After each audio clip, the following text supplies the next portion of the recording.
โตผู้อำนวยการสถานีคลื่น 104.50 เมกะเฮิรตซ์เจ้าวาดวัดสายหินเจ้ากราบนมัสการพระครูใบดิกาสมัครญาณสีโลรองเจ้าวาดวัดสายหินเจ้าเดินพ่อนะไปสมัยสวัสดีไอ้หน่วยสว่างเมฆเจ้าดีครับพี่ใหม่ครับผมสวัสดีพี่นันอินสมหรือว่าพี่นันเจสสีเจ้าครับสวัสดีครับเจ้าวันนี้สมเด็จออกแล้วเนาะก็แทนจะบอกว่าอ่อนเพลียกับโมโหเนอะบอกจะได้มาเข้ารายการตัวนะเจ้าก็มาเป็นอย่างนะเจ้าวันนี้คุณผู้ฟังเจ้าฟังกติกาใหม่นะเจ้าเอาจะเพิ่มคะแนนให้นะเจ้าเพราะว่าคะแนนที่สอบมา1 เดือนเต็มยังไม่ถึง 2.5 เลยเพราะฉะนั้นยังมีสปอนเซอร์เขายังมีอยู่นะเจ้าวันนี้ข้าเจ้าจะฮื้อเพลงเนี่ยติ๊บเลยนะเจ้าตอบชื่อเพลงตอบคนแต่งได้หมดเนาะ10 คะแนนเลยเจ้าแล้วคนที่ตอบมาที่2ถ้าตอบคนแต่งโดยเหมือนกันโดยคนแรกที่ตอบถูกกันนะหรือว่าจะเป็นคนที่3ก็ตามตอบเหมือนเป๊ะอีนะอันนี้ก็จะให้8 คะแนนนะเจ้าถึงแม้จะมาเป็นคนที่3นะหรือว่าจะมาเป็นคนที่4แต่ว่าตอบถูกคนแต่งตัวนะอันนี้จะให้8 คะแนนแต่คนที่พุ่งมาเลยพุ่งตอบชื่อเพลงถูกต้องชื่อเพลงถูกต้องแล้วก็ชื่อนักร้องถูกต้องอันนี้ได้6 คะแนนนะเจ้าปัจจัย5 คะแนนอย่างตะวันแล้วเนาะส่วน4 3 2 1อันนี้ไปตอบมาก็ปีเอาอย่างนี้จะได้คะแนนหมดเลยเนาะวันนี้นะวันนี้แจกคะแนนเทียบเจ้าขอเอาก็แล้วกันใจความบวยเจ้าวันนี้ก็ไม่ยากเจ้าเพลงคุณผู้ฟังบ่อยๆฟังบ่อยอยู่แล้วนะเจ้าวันนี้เพลงไม่ยากแน่นอนเจ้าขอหมายเลขโทรศัพท์ที่โทรเข้ามาได้แต่ว่าวันนี้นิมนต์จากสมัครก่อนนะเจ้า10 นิ้วอัญชลีวันทาอธิวาสขอนอบน้อมก้มกราบแด่องค์สมเด็จพระสัมมาสัมพุทธเจ้าพระพุทธพระธรรมพระสงฆ์ตลอดถึงพระอรหันต์ทุกตนด้วยความเคารพอย่างสูงยิ่ง10 นิ้วขอกราบถวายความเคารพพระมหาเถรานุเถระครูบาอาจารย์ทุกตนผู้มีคุณูปการทุกรูปถวายความเคารพหลวงพ่อพระครูสมุวิศวัตรวรกิจโจหลวงพ่อเจ้าวาดวัดปลายหินหลวงพ่อผู้อำนวยการสถานีวิทยุพุทธศาสนาและวัฒนธรรมถวายความเคารพหลวงพ่อพระครูปริยัติยานุศาสตร์ที่ปรึกษาเจ้าคณะอำเภอเมืองเชียงใหม่ถวายความเคารพหลวงพ่อพระครูโคสิทธิ์ปริยัติยาภรณ์หลวงพ่อเจ้าคณะตำบลสุเทพเขต1ถวายความเคารพครูบาอาจารย์ทุกรูปเนื้ออาจารย์เอารักตัวเจริญพรนะพิสมัยหัวหน้าธรรมะขายเครียดกราบนมัสการเจ้าเจ้าเจริญพรพ่ออาจารย์อินโสมพ่ออาจารย์เจ็ดศรีเนื้กราบนมัสการครับเจ้าเจริญพรลุงหน่วยครับผมการครับเจ้าเจริญพรท่านฟังที่สถานรับฟังอยู่ทางบ้านทั่วประเทศไทยแล้วก็ต่างประเทศเนื้อขอเจริญพรครับขอ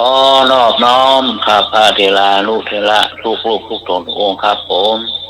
พระภิกษุสามเณรน้อยทุกตนองค์ครับครับขอกราบนมัสการพระอาจารย์พระครูสมุวิศวัตรวรกิจโจครับเมตตาเวลาธรรมะคาเครียดครับผมครับกราบนมัสการพระครูบริการมาครับผมเจริญพรลุงหน่วยบริการพระอาจารย์ของรักเลยนะครับสวัสดีชีวิตสมัยครับสุริโยดรหัวหน้าธรรมะคาเครียดครับผม สวัสดีเจ้า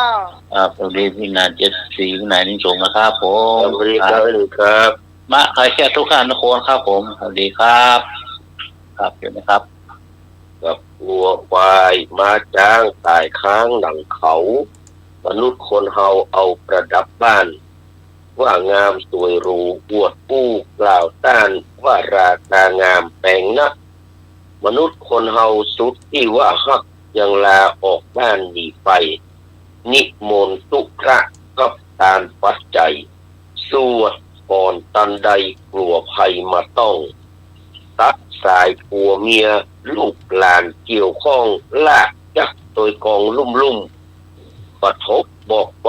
จิใส่ตุ้มเอ่งจุดสุดซ้ำบ่รอโอนตกฟ้าห้องเก้าขอ10 ขอน้ำท่วมเพียงคอไว้ต่อบ่ได้ก็สุดหัวใจก็แค่นั่งให้เขาบ่อะไรกว่านี้กับเขากับไวสาเมตตาปรมีธรรมนะครับของท่านพระครูสมุวิสุวัฒน์วรกิจโจท่านเจ้าวาดวัดป่าหินและผู้ในวยการสถานีคลื่น 104.50 เมกะเฮิรตซ์กราบนมัสการท่านอาจารย์พระครูบดิกาสมัครยานสีโลนะครับ เจริญพรพ่ออาจารย์ ครับขอสวัสดีกับพี่พิสมัยสุริโยดรหัวหน้ารายการธรรมะคลายเครียดเนอะ จ้าสวัสดีเจ้า ครับขอสวัสดีกับไอ้หนุ่ยสว่างเมฆนะครับ ครับผมสวัสดีครับนะครับผม และก็ขอกราบสวัสดีกับบรรดาพ่อพี่น้องมิตรรักแฟนรายการนะครับธรรมะคลายเครียด104.50 เมกะเฮิรตซ์ที่ฟังอยู่ทางบ้านทุกคนทุกท่านครับจากนี้ไปก็ขอให้พี่พิสมัยได้ดำเนินรายการต่อไว้สานินน่ารักไปเนอะถ้ามาก็เข้ามาเด้อ ครับ อยู่ละปูนถ้าจะไปได้ยินกะหาเรื่องหนองร่องบนหรอไปเกินน่ะเนาะเจ้าช่วงนี้เรามาทายปัญหาเพลงกันก่อนนะเจ้า053-226-058เจ้าโวยไผ่โวยมันเนอะเพลงเหมือนยากนะเจ้าฟังเริง นี่เพลงสำเร็จรูปเปิดปุ๊บติดปั๊บ ไม่เลยต้องเบาวิทยุดีเลยเนอะ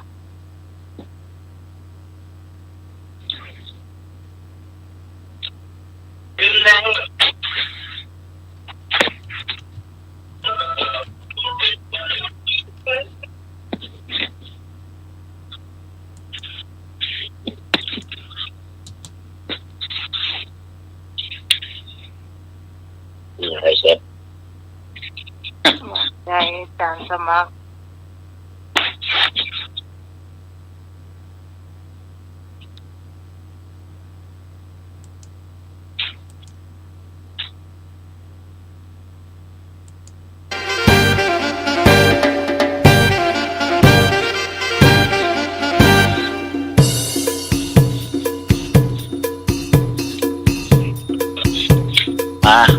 เอาเลยครับ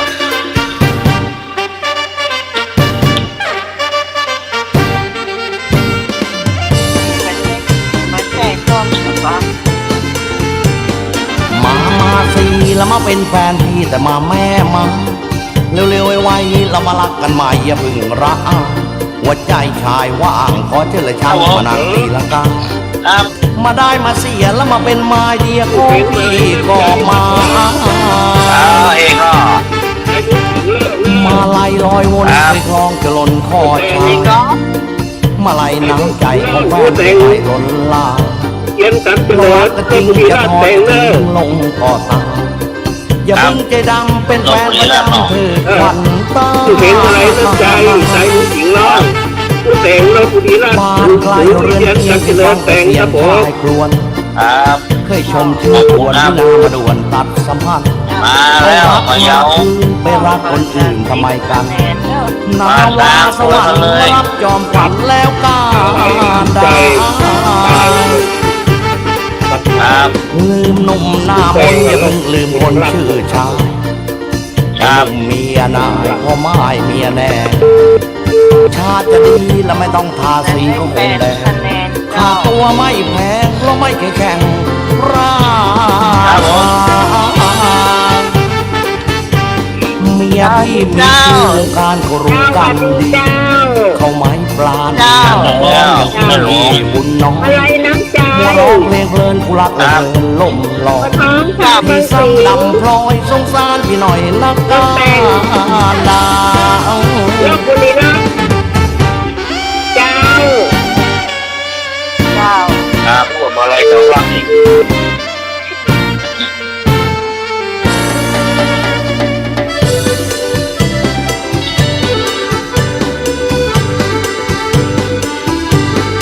ค ส รับ วัสดีเจ้า ฮัลโหล ครับ ตอบเลย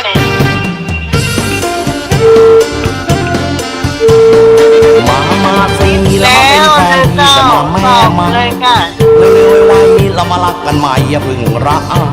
หัวใจชายว่างขอเธอเลยช่างมานั่งตีลังกามาได้มาเสียแล้วมาเป็นไม้เดียวของพี่ก็มา ก่อ คุ น ณ น้อง ปู่ ก่อน คุณ พี่ ยา พรทัก คุณลุง สาย ป้า อ่ะ คุณตาคุณ พ ยาร ทักสาย ลืม อ่ะ แล้วหรือไรหรือมีหลักใหม่เดี๋ยวนี้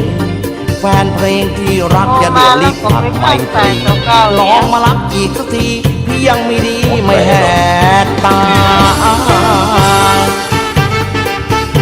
เป็นไม้มาหลายเวลาเราก็ลูกการประจำคนถูกประกรรมไม่มีใคร ได้ลง รั ถึ ก งวัด น้อง ส อ่ อ อง น พันค่ะจ้ะ ใครรักชายจึงรับรองไม่ทิ้งทอดเธอ จะซื่อจนเธอเอาโอ้ยเอาโอ้ย อ่า ขอเพลงแฟนๆที่ยังเหนียวแน่นเป็นแฟนที่ชัด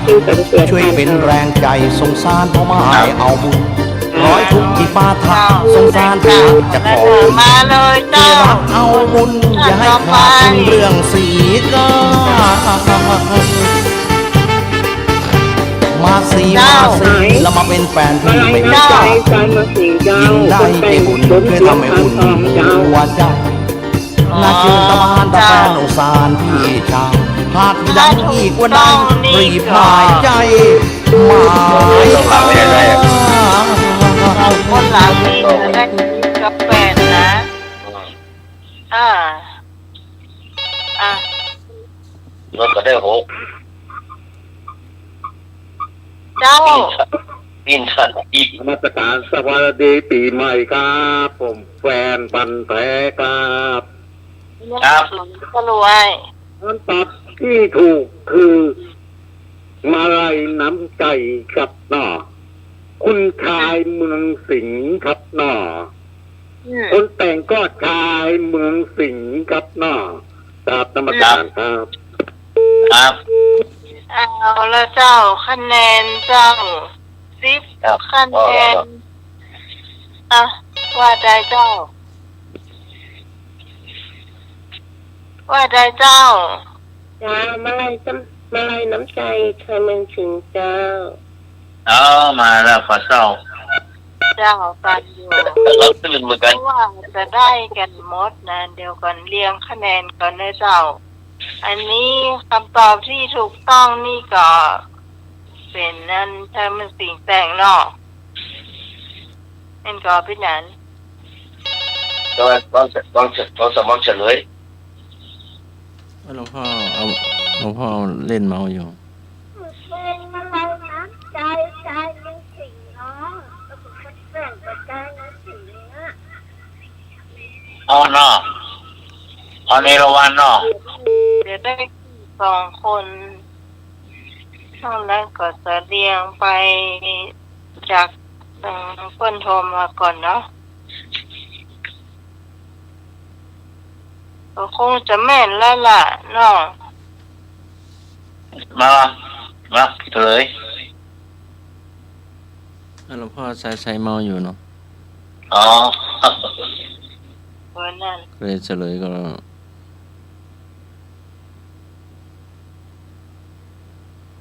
อ๋อน่าจะแม่นเนาะมันเป็นหนาเนาะ ว่า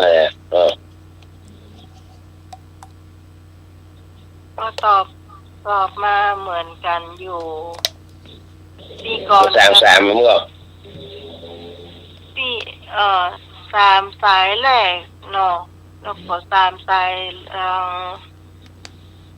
จากพี่กรณ์กับพี่สารีนี่มาใจยันมาใจคนแต่งเหมือนกันแต่งคนละคน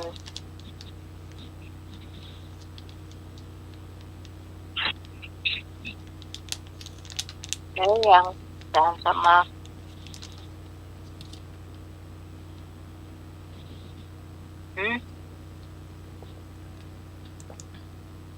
เจ้าเดี๋ยวไปนั่ง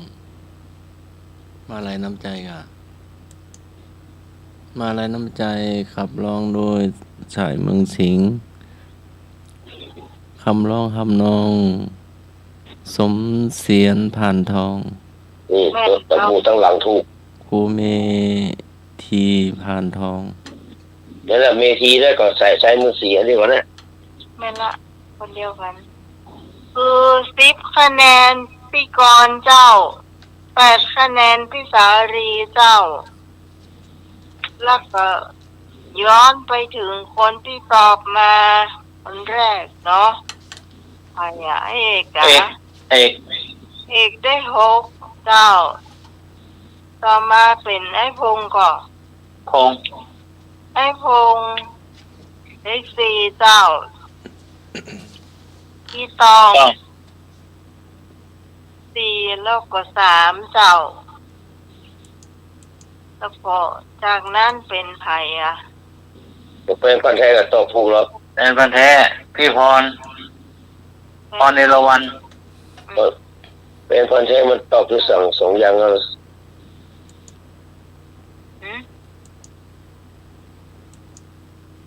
ก็มันได้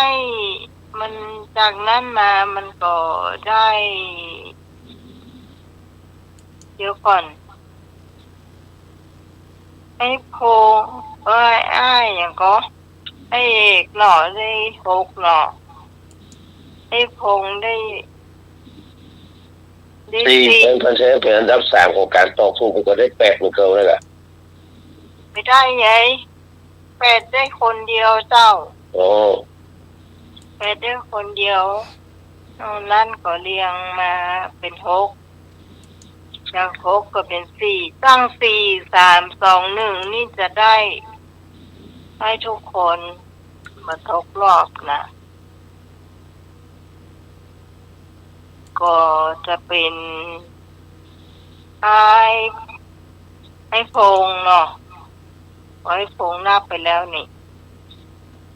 3ผมรู้ได้ล่ะแปลมาแท้คือพรเอราวัณเนี่ย3 คะแนน2 คะแนน1 คะแนนคือตั้ง4 3 2 1นี่ได้หมดเลยนะเรียงไป3คะแนนจะไปงงเนอะวันนี้นะอันนี้แต่คะแนนค่อนข้างจะนักไม่ใช่เหมือนตะวันนะเจ้าต่อไปเลยเจ้าเพลงที่2เ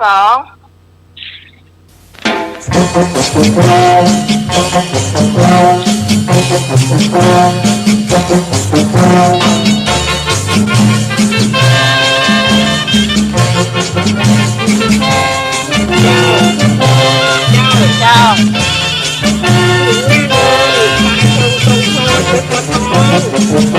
ครับ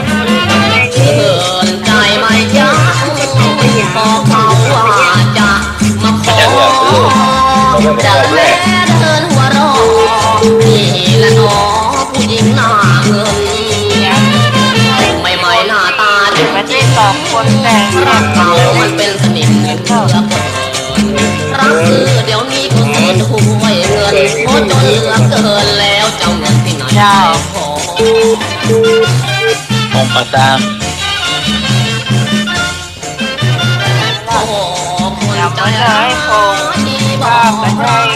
นี่คะแนนยังอยู่นี่คะแนนยังอยู่ใจจะให้จะเพลงที่ผู้หญิงแม่เงินจะเป็นร้องเป็นแต่งเพล ครูฉลามที่ฉลาม เธอทันหวนไม่สม เจ้า เพราะพี่นี่มันเป็นผู้รักแย่เพราะเงินมาแทรกแย่พอรักจึงไม่รอเพราะเรามันบ้าหัวหน้าไม่เอา เจ้าเลย สิ้นทางห่างเหินเสียจริงหน้าเงินแต่แท้เงินเป็นของแม่เป็นแผลรักแม่รักตรา และให้บุญสุดขัง ไปเด่นไปดีพี่แม่พี่น้องไม่ได้เป็นคุณนายเพราะพี่ได้มีแต่เพียงร่างกายเสียดายเสียดายรักจึงอภัยโอ้ไม่ ไม่ว่ากัน ครับ โอ้คนใจร้ายบอกรักไอ้ชายผิดหวังยายเอ้ยยาย เจ้า ขาดหวังดังไม่ร เรา อ คงแบบเป็นฉลาม เธ ที่ อ ฉ ทัน ลาม หวนไม่สม เจ้า เพราะพี่นี่มันคนโง่ ครับ รักแย่เพราะเงินมาแสกแย่ต่อรักก่อนไม่รอเพราะเรามันบ้าโหหน้าไม่เอา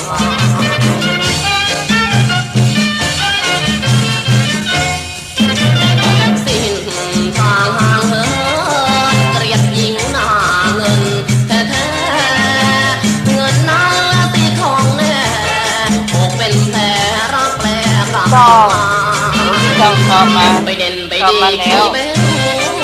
รักพี่น้อง ต้องให้พงพิกรแฟนพันธ์แท้พิกร มีแต่เพียงร่างกาย อย่าดี เสียดายรักจึงอภัยโทไม่มีผล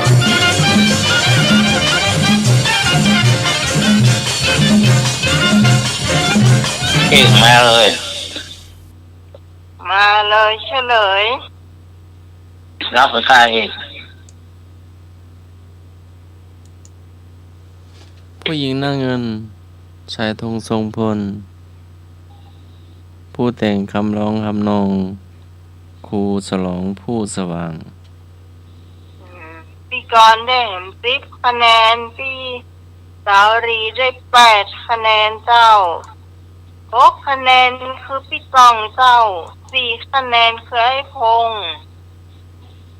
จากไอ้พงษ์คือไผ่ค่ะ แฟนพันธ์แท้เคยพิพร แพ้ได้สอง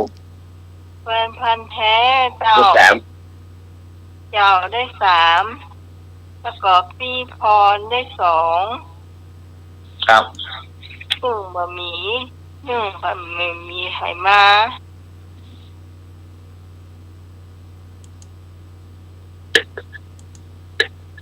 เพลงต่อไปเลยเจ้า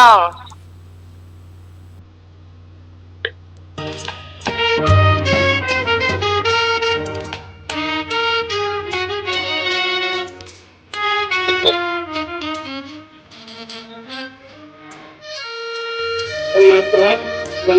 แรง ครับ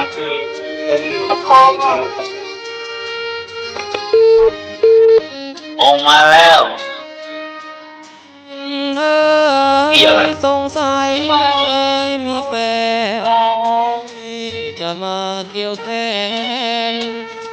เป็นแฟนของคุณ เจ้า ยามผมต้องหลบทุน น้องหมา หลังใส่แทน สมัครรับสมัครแดงครับเจ้าแล้วไปกับนายเอง ครับ อ๋อเจ้า น้องเคยแต่งตัวร้องเองร้องเองเนาะ เป็นแฟ อั น นนี้ สัญญาตัวแทนเป็นแฟนกัน จำแกน ครับ เราแสดงว่าจะเป็นดาวจะแต่งก็จะตีสิจุน ครับ คนเดีย เจ้าว เอาผมโยแต่งผมโย มีชายมา จะเลี้ยงพอ ตัวตรงกระป๋อง เองเองเองก็เลยโชว์ สักที เจ้า เจอกันที่ เจ้า คุณยังรักใจนี้ สมัครรับสมัครแม่วันน้องสดคือเนี่ยตีสีโดย ใจ คุณแฟนของคุณชาตรีสีโดย เอ้ย สงสัยเปิดคุณคงตา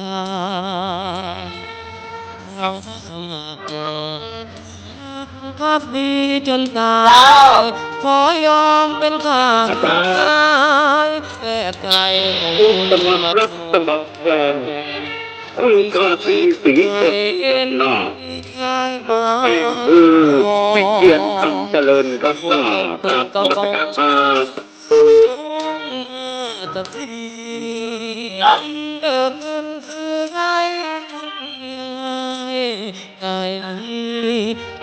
ัดไม่ 2 3 4 5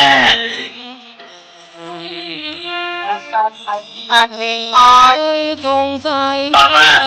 หมดนะ คุณคงห่วงเห็นแสนคุณทุ่ง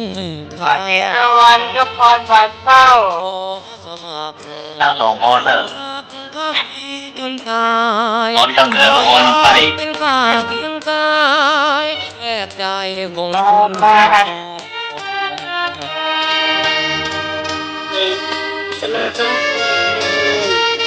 รับ เจ้าเอาละเจ้าเฉลยเดี๋ยวอย่าเปิดเดี๋ยวเพิ่งเฉลย จ้ะ เฉลยก่อน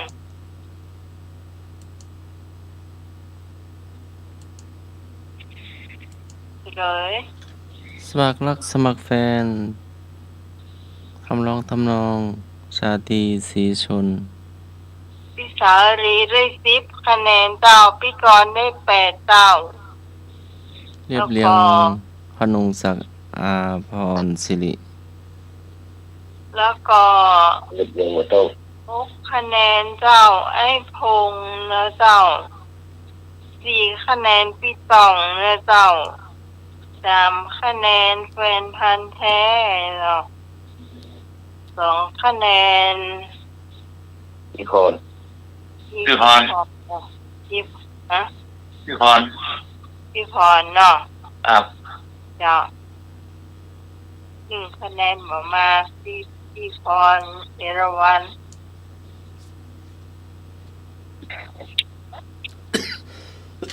มาเลย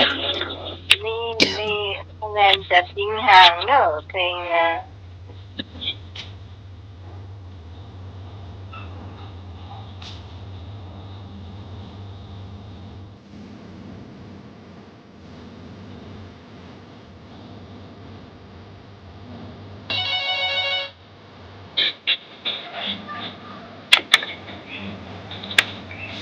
เจ้าจับคุณพ่อ เจ้าอาม ไปเมืองสี่กับคนท้อง จะป้ามาจวนกี่เข้าให้เรานะ คนท้องก่อนเจ้าคุณบ้านก็ตอบคนท้องไม่ต้องไปด้องกูหอมเนอะจับมั่มนะก็แต่งเขาของรับคนนะไปเมืองหญิงเนี่ยนะ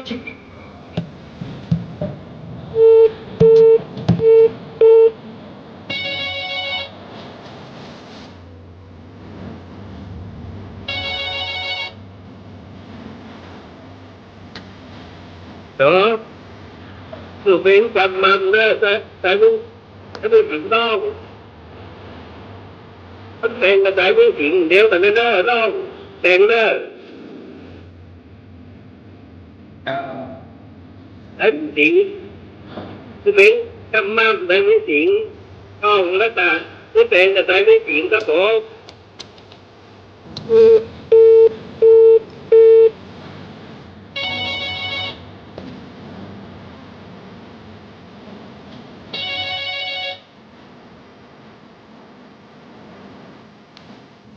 ครับผมเพลงชื่อจำมันใจหนึ่งสี่ปัดหอมแต่งใจหนึ่งสี่ปัดหอม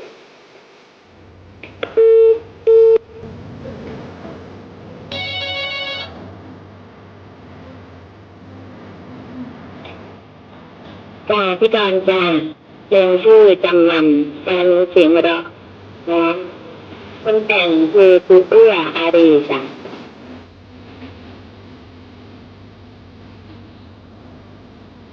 เนี่ยได้ยินกับพ่อ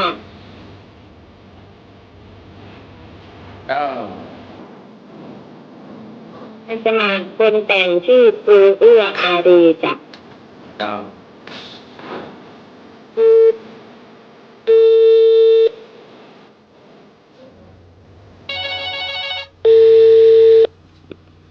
จ้าน้องไหมจำมั่นอายุสิงเจ้าคนแต่งกับเอื้ออารีเจ้าครับเอลีเนาะเจ้า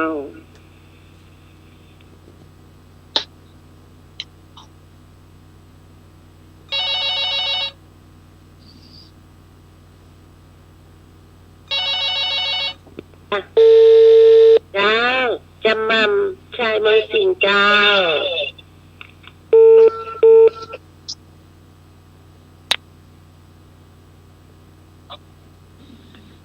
อยู่เรือสมัคร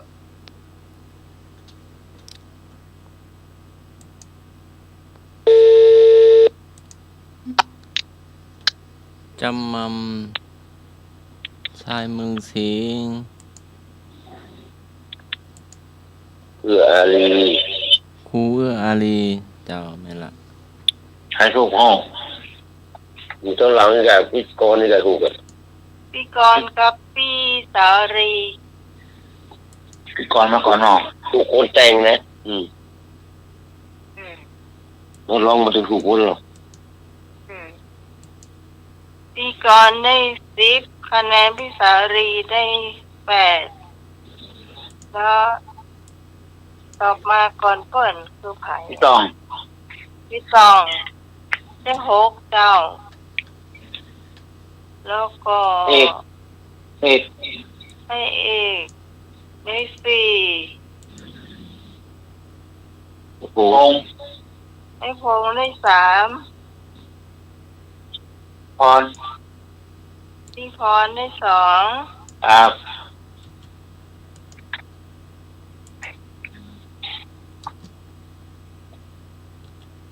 จำมั่นจะสิ่งนะน้องเอ้ย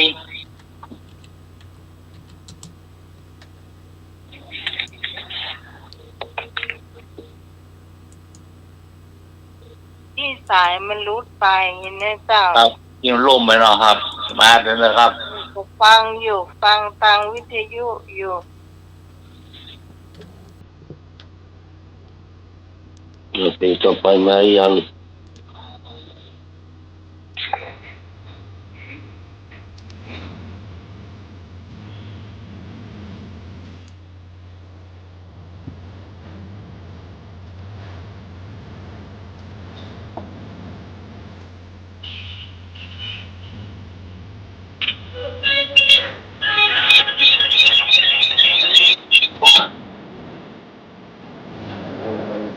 มันลองใจเป็นต้นฉบับนี่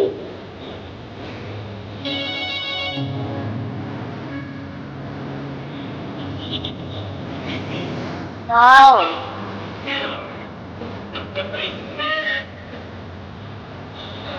ครับ พวกเจ้า ครับ เจ้า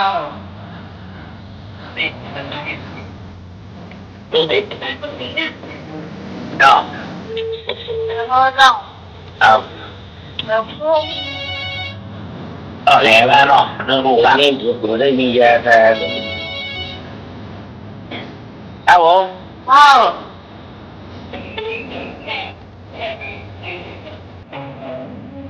ครับตามมองรองชาติ ก็ต้องเข้าใจก็ พงษ์ ต้องเข้าใจ เจ้า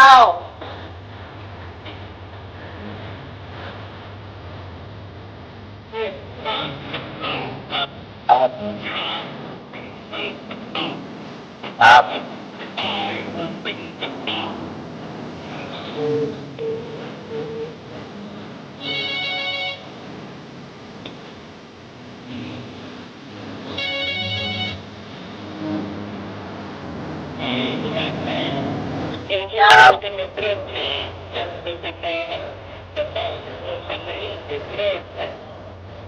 ครับ เจ้า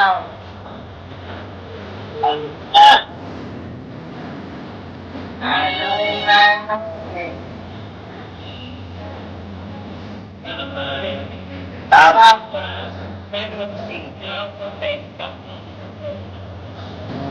เจ้า ครับ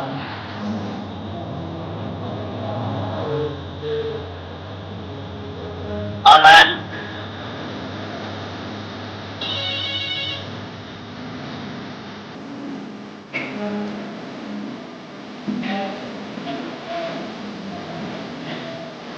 ครับ พ่อ แล้วตอนนี้รางวัลดีได้เท่าไหร่ เอาในรางวัลมา เอกจะหาย เก่งยักษ์พี่รับไปได้ตื่นเขาตื่นสูงไปเลยว่าที่รับนะก็ตื่นก็เลยลุกไป เอาเพลงเพิ่นก็รับเหมือนกันนะ ยาไม่รับไปหรอกจริงมันแบบมี มา แต่ถ้ามันแบบมีผมก็ตอบแล้วแบบปิดเต็งตอบเฉลยเลย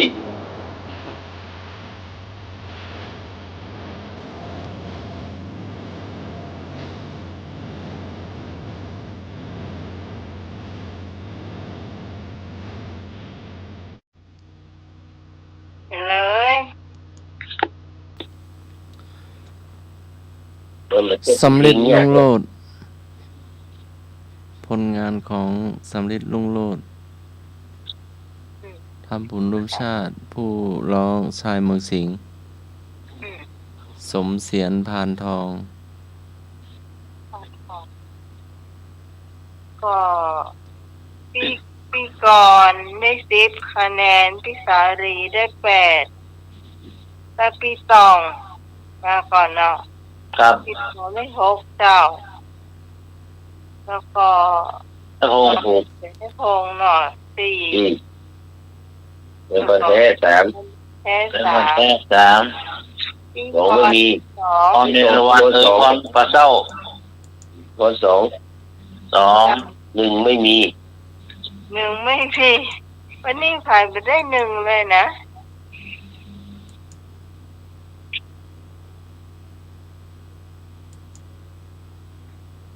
เจอแล้วครับ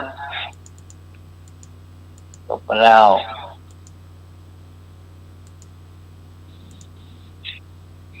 โอ้นี่คะแนนหนักเลยนะโอ้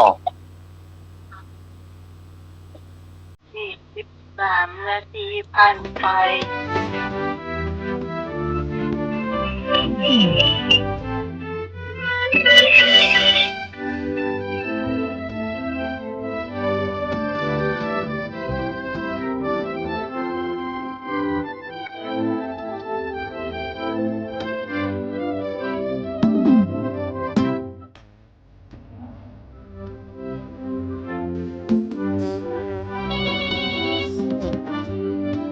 เปลี่ยนคนที่บอกกันนักร้องแม่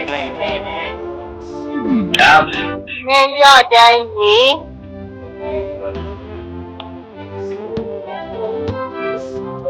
เป็นโฮง องค์การสามไม่ยอดใจหยีนั่งนิ่งๆ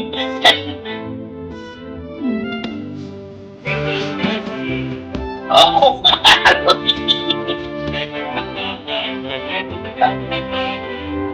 ครับเอกมาแล้วมาเจอเดียวมา2 เดือน รวดรับแล้ว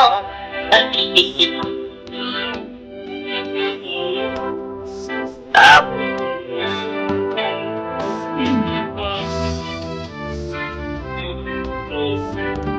สาลีเนาะยาว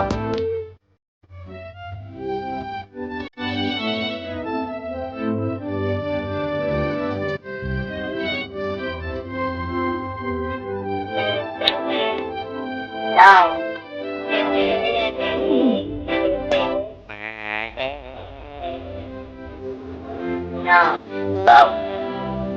ดียวกัน ครับ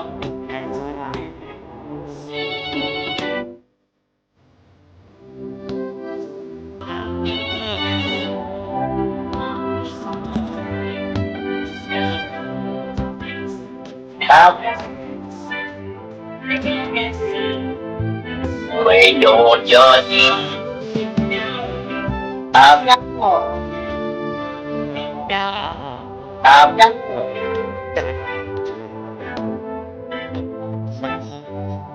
ยอดยังอีก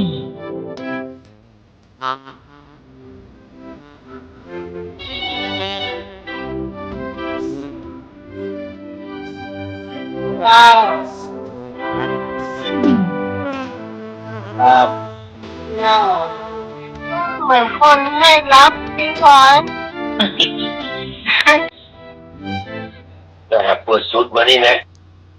รู้ว่าค่ะไปเลย แม่ยอดยาหยีทำนองโดย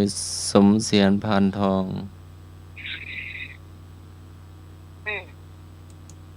ส่งเสียงกันลอง อีกสายเดียวก่อนนะ ก็ไอ้เอกเนาะ ครับ เอก10 คะแนนพี่สาลี8 คะแนนเจ้า ไอ้พงษ์6เนาะก็พงษ์มาเนาะไอ้พงษ์จากนั้นเป็น ก่อน พี่ก ก่อน รณ์ พี่ตองพี่ฮอน พี่กรณ์ได้4แล้วก็พี่ไอ้ ตอง ไอ้มาก่อน ตองกับพี่ฮอน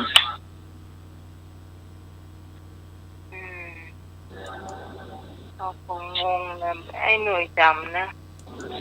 ตองกับพี่ฮอนสุดท้าย พี่ตองก่อนเนาะพี่ตอง ครับ ก็ได้3พี่พรได้2ตลอด ครับประสูนนั้นมาลุน แน่ โอ้ยครับเพลง มีแหมอยู่เอานักร้อง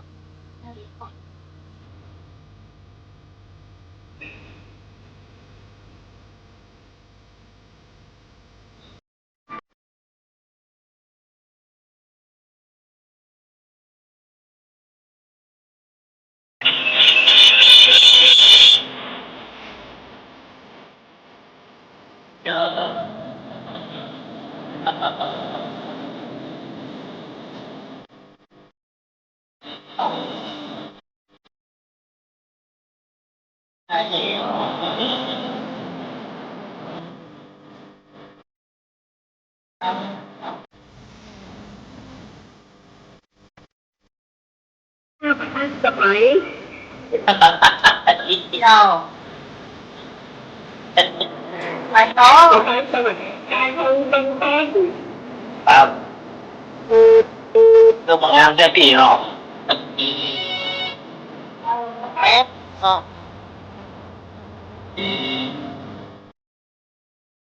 เจ้า แป้งเล่นหน้าไม่ทันสมัยไอ้หนุ่ยหน้าไม่ทันสมัยค่ะ คุณอยากจะว่าต้องทุกคน แอนครูเอื้อยอะไรจ้ะ ครับ ครูเอื้อยอะไรจ้ะ ครับ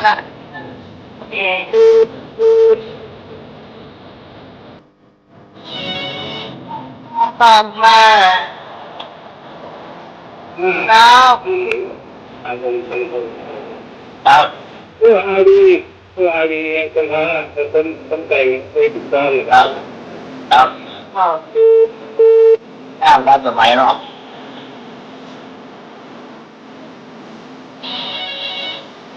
แต่องค์ไม่เอาครับผม น้องไหมหน้าทันสมัยชายเป็นคนว่าแบบเป็นแต่งตลอดทุกวันเจ้า ครับ เขาละปนเหรอ คนแต่งตลอดทุกวันเจ้า ครับผม เขาละปน ตามรัฐสมัยเนาะ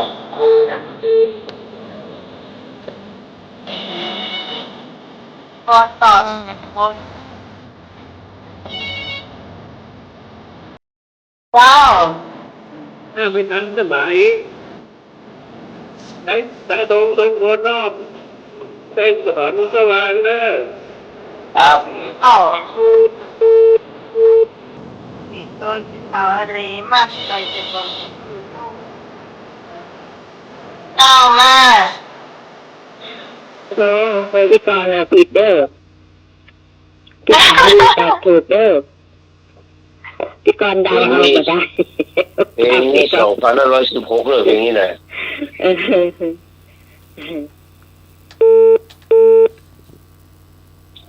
เฉลย หน้าไม่ทันสมัย หน้าไม่ทันสมัยชายตรงทรงโคนฉลองผู้สว่างจบ พี่สาวรีได้10 คะแนนตัวเอกได้8ต่อมาเป็นอะไรอ่ะให้พงก่อนให้พง ต้องมาก่อน พี่ตองเนาะ พี่ตองพี่กรณ์ไอ้พงษ์ เอาปุ๊กเนาะ6 คะแนนนะ6 คะแนนแล้วก็มาให้พงกะ กรณ์ อ๋อพี่กรณ์ ครับ ได้4 ได้พงษ์ พี่พงได้3ครับจบข่าวย กข้าวโอ้พี่พรมาเนาะพี่พร นอนไม่ทัน ไม่ทานสักกรัมเนาะ ครับ ไม่ทันมึง โอ้เจ้าอยู่กัน2 คะแนน ที่พรมาค่ะมาสุดท้ายก่อน ฮะ ที่พรมาสุดท้ายเป็นมด นี่บัดตันนะพี่พรบัดตัน เฮ้ยเหรอ อ้าว2เนาะ ครับหน้าไม่ทันสมัย2 คะแนน ท้ายเพลงสุดท้ายมา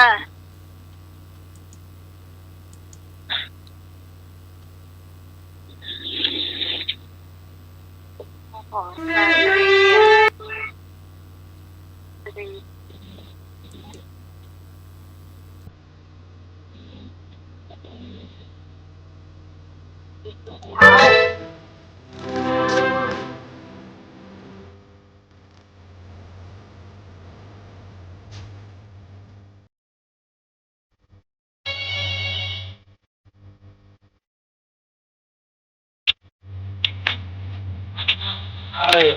ที่ผลการลองเอาไปสี่เป็นล้านเลย ครับ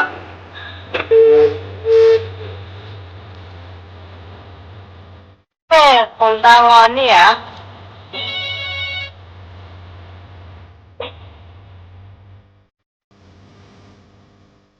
ที่ผลตางอน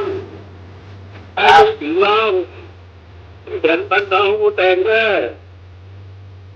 ครับ เจ้า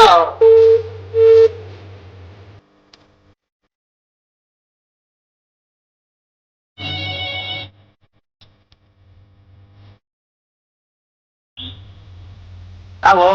ฟังก็ตามไม่เด็ดไปเพลงชื่อไม่เป็นการงานแต่เพลงอยากจะ ตั้ง ทำ นอนครับ แต่งก็คือแค่เสียงหรือว่าสุดเสียงทางเพลงแต่ ครับ เจ้า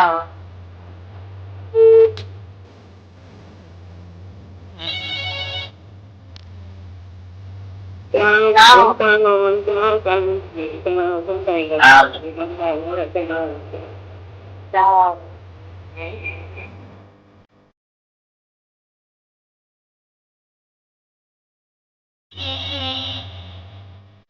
ครับผม เจ้า ครับ ที่ผลตางอน ครับ ไอ้ชายมีสิ่งจะเป็นน้องเจ้า ครับครับโอ้ตั้งนอนเนาะไอ้รับตาจ้างมีเรา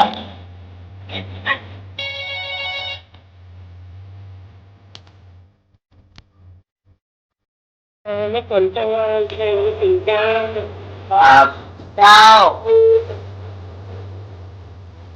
เนี่ยอยากอีกวัน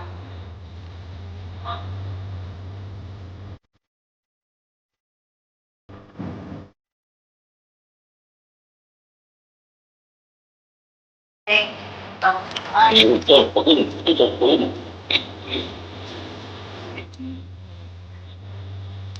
โอ้กะนี่ละแต่สมมติมันต้องแบบนี้เลยนะไม่กะก็จะสร้างเป็นไทยต้องถูกไงถูกแล้วเตาติดไปแล้วจะไปปวดเที่ยง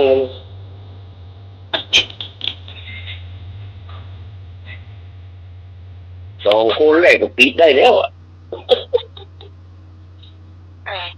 คะแนนเจ้าให้เอกหน่อได้10คะแนนหน่อพี่กรได้8เจ้าพี่ตองได้6พี่สารีได้4เจ้าถ้าใครเห็น ให้วงมาก่อน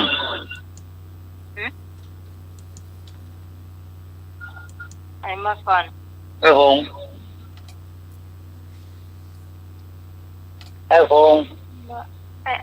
พี่ตองมาไม่รู้กะ จองมาบรูนพี่พรมาบรูนจองให้วงให้เอกพี่กรพี่อาลีพี่ตองพี่พร เดี๋ยวก่อนไอ้เอกได้10พี่กรได้8แล้วก็พี่อาลี ได้6แล้วก็ไอ้พงษ์กะ ให้วง ไอ้พงษ์ได้4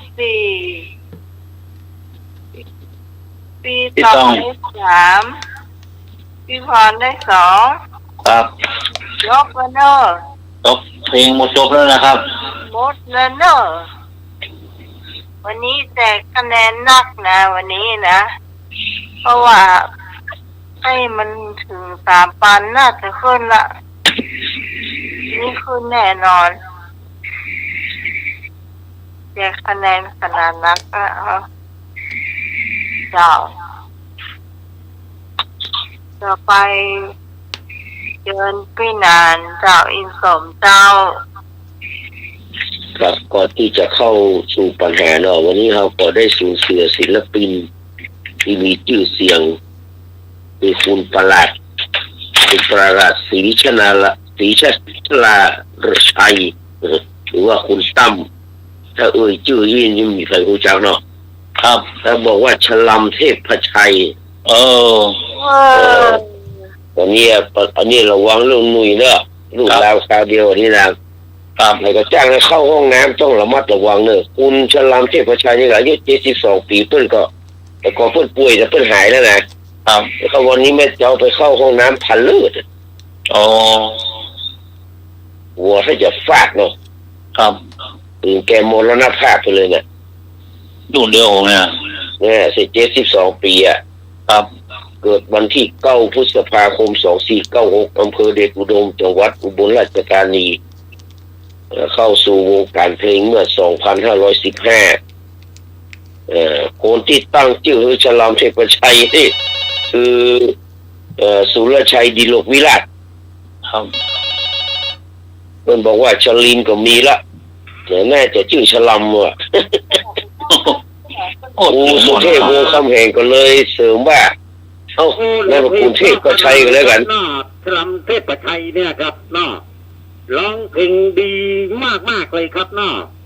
เพราะขนาดเลยครับผมติดมันเราจะไปแทรกตัว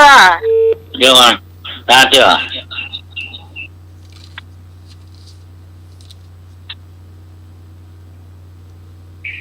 สมาธิ เอาเลยครับที่เพลงที่เปิ้นฮ้องที่ดังๆเลยก็คือที่เขาได้ยินกันเนาะที่จริงมันจะเป็นต้นฉบับนะที่เขาอย่างที่ฐานนันดอนรักเนี่ยจีดเนี่ยเนาะมันก็มาแต่ต้นฉบับแต่ก็คือไอ้ว่าพนงศักดิ์ภักดีเทวาแต่ก่อนพนงศักดิ์ก็มีนะครับแต่ว่าเขามารู้จักในรุ่นของฉลามเทพชัยแหละแล้วที่เป็นที่เพลงที่ผู้ชงรักแต่งเพลงเป็นเพลงที่ได้รับรางวัลเสาอากาศพระราชทาน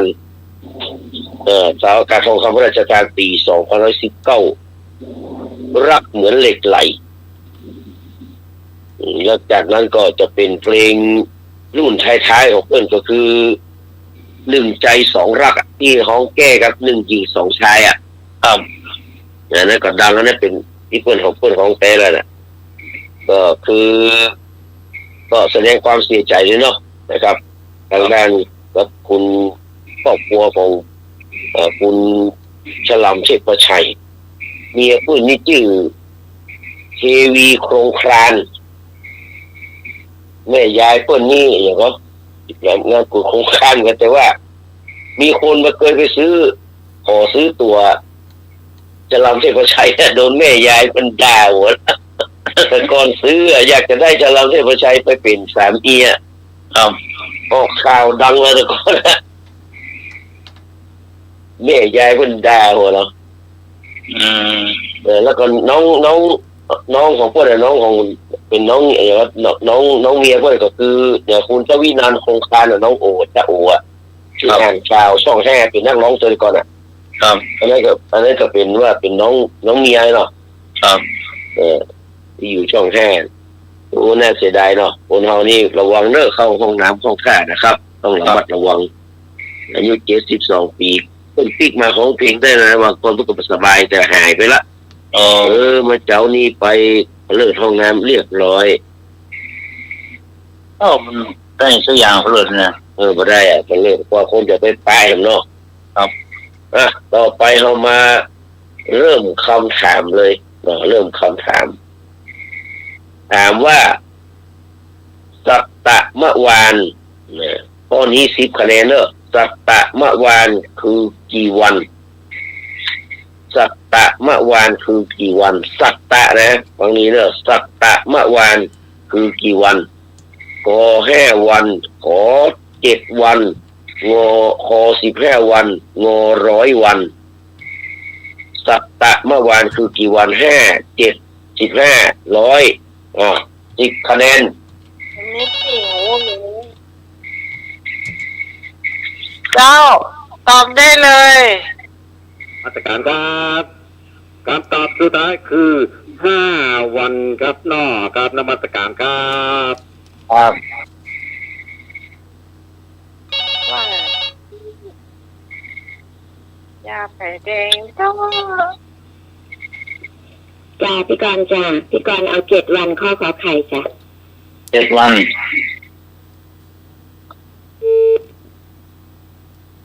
พี่กรณ์คำว่าสัตตะได้ก่อนเป็นภาษาบาลีนะเจ้าพี่ตองว่า15 วันครับเจ้าครับออกไปมาอีกมาแถมเจ้าเราได้3 ข้อภาษาบาลีเนอะข้อนี้นะเจ้างองูจ้าพี่กรณ์เอา15 วันเจ้าครับผมตอนเอกนางเก่าอยู่ไหนเอกนางเก่าไอ้นึกเคยให้แซ่บไอ้นึกนางเก่าให้แซ่บไอ้นึกนึกบนาวงหาแซ่บเว้ยว่าวางมากระโทมาสักหน่อยกันเนาะครับมาเลยซับรู้ใช่ละแถมข้องเนอะเอา15 วันเนอะ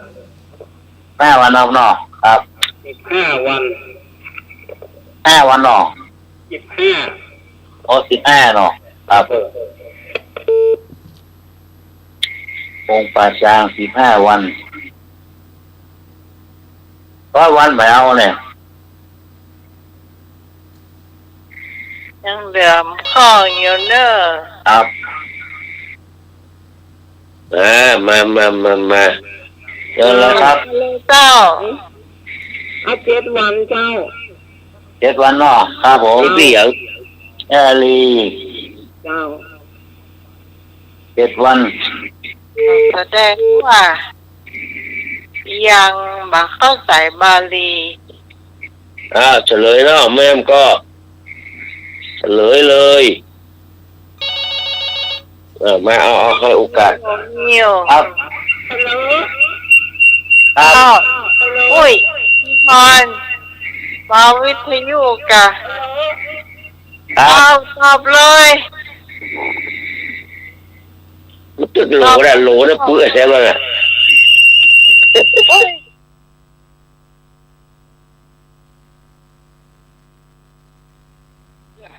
เลย ตอบเลยกะตอบเลย เข้า15 วันเนาะพี่ฮอนเมาอยู่หน่อยก่อน เวลาจะตอบปิดวิทยุก่อนฟังจากเฉพาะโทรศัพท์พอละ ครับ เข้าท่านสมัครดูก่อน เฉลยสัตตะเมื่อวานเนาะแค่วันนี้ปัญจะ15 วันนี้ปันละนะสะแค่10 วันปัญญาสะ100 วันสัตตะ7 วันคือสัตตะข้อขอไข่ได้2 ท่านก่อนกับพี่อาลีครับ พี่ก่อน ก็ต่อไปแม่เมื่อคำถามเนี่ยข้อใดมันเหมือนปุ้น พี่ก่อนกับพี่อาลี ถูกต้อง2 คนเนี่ย 10 คะแนนกับ8 คะแนนจบก็ต่อไปก็10 คะแนนข้อใดมันเหมือนปุ้น เอา แตกเป็นแต่ปุ้น ไม่เหมือน ลอนดอนลอนดอนซิดนีย์วอชิงตันปักกิ่งขอไก่ลอนดอนขอไข่ซิดนีย์ขอควายวอชิงตันดีซีงองูปักกิ่งอันใดมันเหมือนปุ้นอันใดแตกต่างจากปุ้นลอนดอนซิดนีย์วอชิงตันปักกิ่ง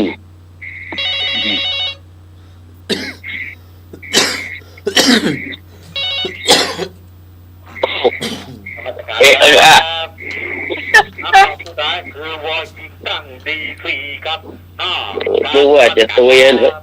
จะตัวฉลามไปละ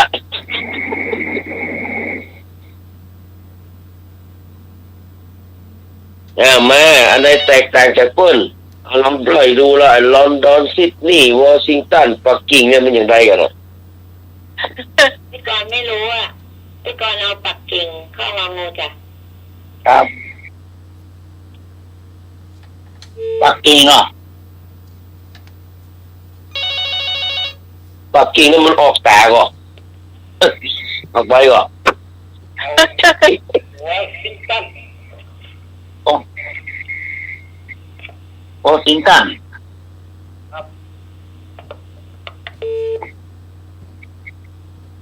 วอชิงตันไปต่อแหมแม่ เอาปักกิ่ง ปักกิ่งเนาะ อันนี้ไง พี่ต้อง ต้องเนาะ เป็นตาตาเนาะ ก่อนพี่ตองตัวก่อน ก่อนต้องคงกับไผ่ละคงกับบันคงกับแท้ไปต่อแหม วอชิงตัน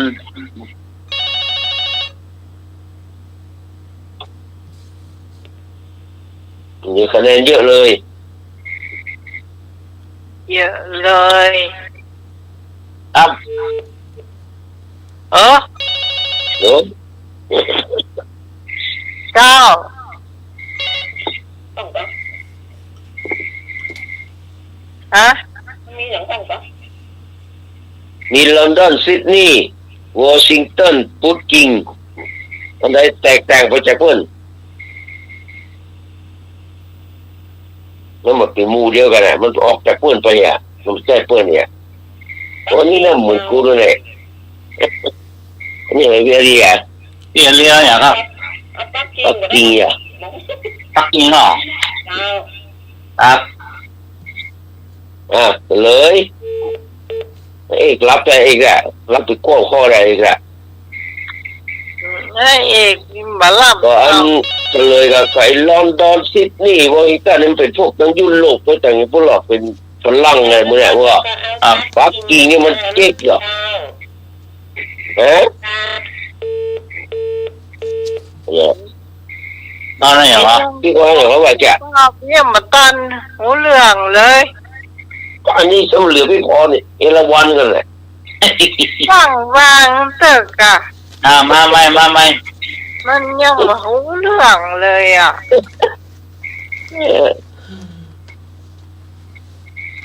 ตัดเข้าสิเตียงแล้วอะต้องหูเหลืองกะครับเจ้าพี่พรก็เอาปักกิ่งเจ้าปักกิ่งเนาะครับมันก็แม่ปักกิ่งในการมูนั้นมันเป็นฝรั่งไงนี่มันเก๊กเนี่ยครับก็เหมือนแบบก็คนละพวกกันนะตอน10ต้อง8เนาะ4 6ครับก็ไป4เนี่ยตอนพี่พรครับคนนะได้4เลยแหละได้4แต่ข้อนี้นี่12แล้วแปลกเป็นเอกเลขเป็นโทแปลกเป็นเอกเลขเป็นโทแล้วไอ้อย่างมันเป็นตีและเป็นตาแปลกเป็นเอกเลขเป็นโทแล้วไอ้อย่างมันเป็นตีและเป็นตาเป็นตราพอไก่ความหล่อความสวยเนี่ยเป็นตีเป็นตราขอไข่หนังสือความดังขอใครหนังสือชั่วดีงอน้ำพึ่งเรือเสือพึ่งป่าปากเป็นเอกเลขเป็นโทแล้วไอ้อย่างมันเป็นตรีและเป็นตราความหล่อความสวยหนังสือความดังหนังสือชั่วดีน้ำพึ่งเรือเสือพึ่งป่า2 คะแนน1 โลแล้วนี่นะ1 โลเลยมาครับคำตอบสุดท้ายคือน้ำพึ่งหรือเสือเรือพึ่งป่าครับเนาะตามนำมาครับน้ำพึ่งเสือเรือพึ่งป่า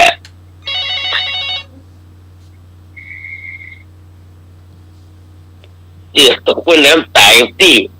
เงือก็ลากไปในป่าหมดเลยเสือนะเอาหูนะครับผมเงือเป็นตัวหรอช่วยกันแกดีมากเลยอ่ะการเนี่ยวิกฤตเอาหนังสือจ้ะเอาหนังสือก็ยังหนังสือก็ยังของวิกฤตเอาหนังสือจ้ะหนังสือก็ยังมันมีหนังสือความดังหนังสือความชั่วดีอย่างเอาหนังสืออะไรหนังสือความชั่วดีจ้ะโอเคมันมี2 หนังสือไหนอย่าไปต้องการหนังสือที่มันถูกอะต้องเอาหนังสือถึงกู้มันช่วย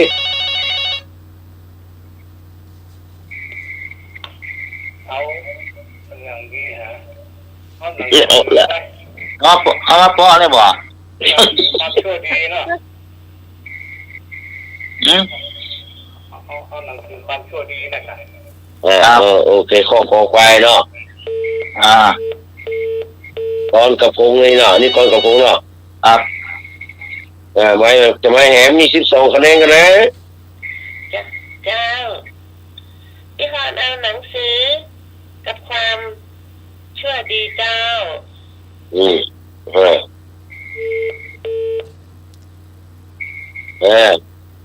มันจากมันมีคนตอบอีกนะจะอาศัยความไวอย่างเดียวเดี๋ยวต้องตกแรกไปได้2ละเจ้าเอาหนังสือกับความชั่วดีเจ้าพูดตั้งอันแหลกเราแบบนั้นเลยครับ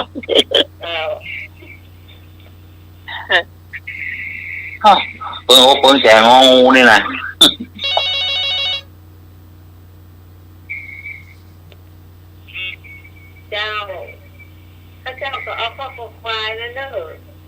ไปเนาะ สวัสดีเจ้า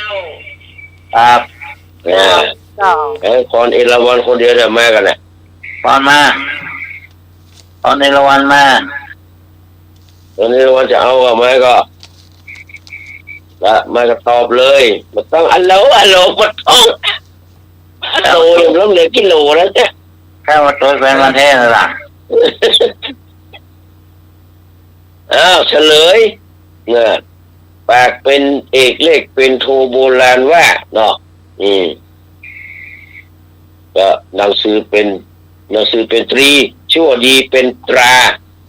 ข้อคอควายถูกต้อง ข้อควายถูกแล้วเนาะ ข้อควายหนังสือเป็นตรีชั่วดีเป็นตราเนี่ยก็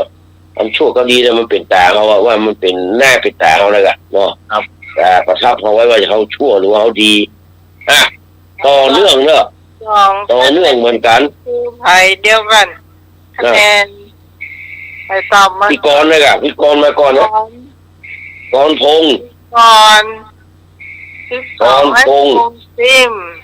ไอ้พงษ์พี่พรพี่กรณ์พี่อลีพี่ตอง 10แล้วก็ อีก 6เนาะแล้วก็เซียลีที่ตอง มีสองอ้าวต่อเนื่องจากข้อนี้เนอะบทสรุปของมันคืออย่างข้อเนี่ยบทสรุปของมันคืออย่างทำไมถึงปากถึงเป็นเอกทำไมถึงปากถึงเป็นเอกกับบทสรุปข้อนี้ครับเพิ่นว่ากอไก่คนที่พูดดีมักได้เปรียบขอไข่การพูดสำคัญกว่าการเรียนขอควายการพูดสำคัญกว่าการคำนวณงองูถูกทุกข้อบทสรุปของปากเป็นเอกเลขเป็นโทเนี่ยคืออย่างกอไก่คนที่พูดดีมักได้เปรียบขอไข่การพูดสำคัญกว่าการเขียนขอควายการพูดสำคัญกว่าการคำนวณหรือการคิดเนี่ยงองูถูกทุกข้อเอาละ12คะแนนเหมือนกันเชิญครับผู้ดีไปต่อค่ะ ถูกทุกข้อเลยครับหน้าครับนมัส ครั การ บ ครับ ที่เรื่องคะแนน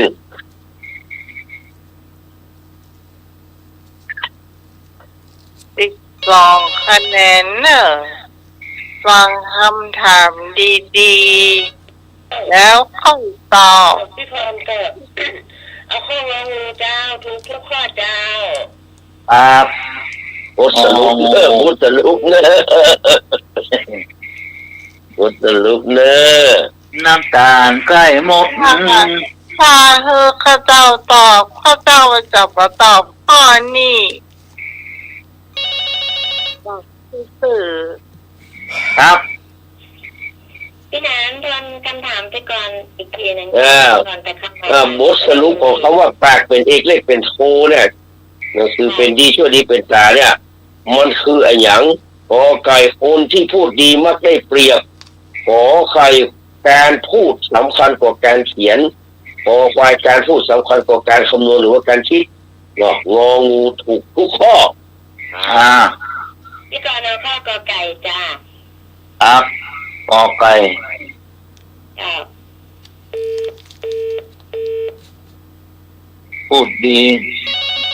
เทียบ อ้าว เจ้า เอาขอไปเหมือนกันนั่นเลย ครับกอไก่กุ้งเนาะ ไม่โทร ผมจะต้มยำ ครับ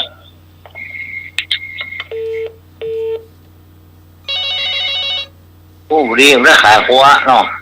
เนี่ยแก เจ้า จ้าพี่พรย้ายมากอไก่ดีกว่าเจ้า ครับเมาเนาะ บอกว่าอย่างกูจังต้องฟังคำถามให้จบ นี่ไปถึงคนหลายรอบเลย ไปประเทศเนาะ หลายรอบเลย หายพี่กรณ์ใส่เจ้า เจ้า เรื่องนี้กอไก่ละ เจ้า มีกี่คนแล้วเนี่ยโอ้ 1 2 3 6 คนละ 4 คนก็เกิด 6 คนต้องแปลงไป2 ข้อละก็ปิ๊กมาแล้วอ๋อปิ๊กมา3 คนหรอก ไม่ได้ อีกแบบบางคนแก้ตัวบางคนไปเสียกับใจไง ไก่ อ่ ไก่ก็ไก่อย่างแน่นอน ำก็ไก่ขอไข่คอควายงองูถูข้อ ฟังคำถามดีๆเนี่ย เอาก็จะรู้ว่าคำตอบคืออย่าง เพราะว่ามุสรุของปากเป็นเอกเลขเป็นโทเนี่ย เอาข้อขอไข่เนอะ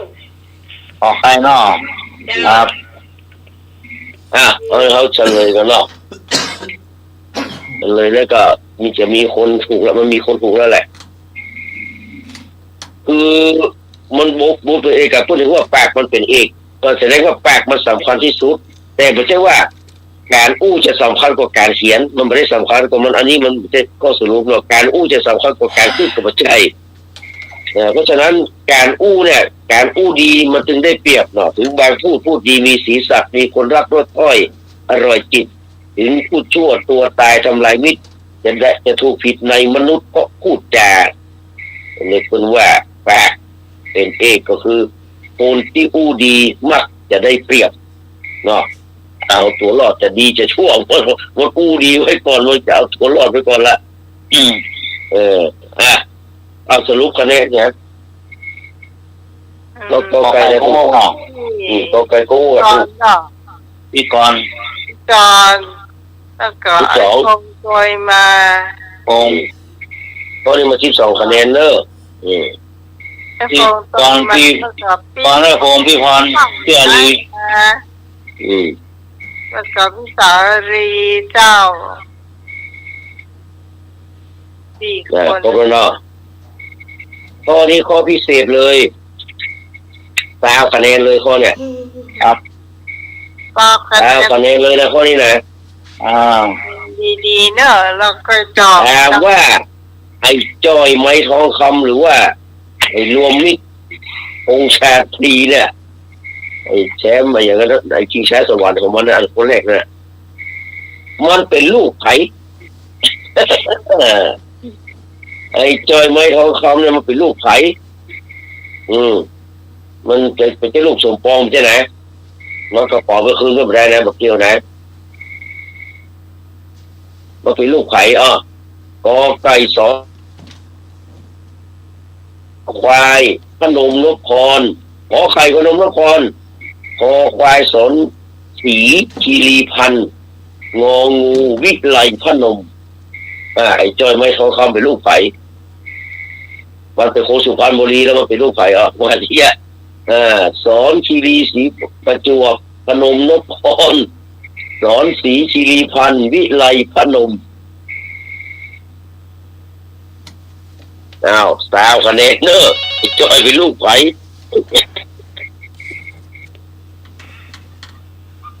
ไอ้จอยอายุ60นั่นเดี๋ยวนะเกิด คำตอบสุดท้ายคือสอนศรีคีรีพันธ์นะครับ เป็นลูกไผ่ลูกไผ่ใครมีคำตอบอย่างอื่นก็ โทรเข้ามาเลยเจ้า053-226-0589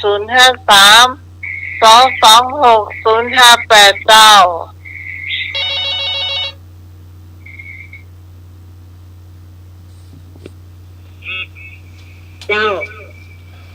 พระเจ้าว่าข้องงูวิไลพนม นี่อะไรก็นมเนาะอยู่เวนหน้ากองยินมองข้าหายเนาะ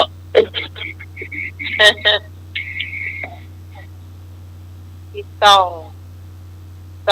เป็นพันธุ์แท้ เนี่ยต้องเป็นพันธุ์แท้เจ้า แต่ว่าข้อนี้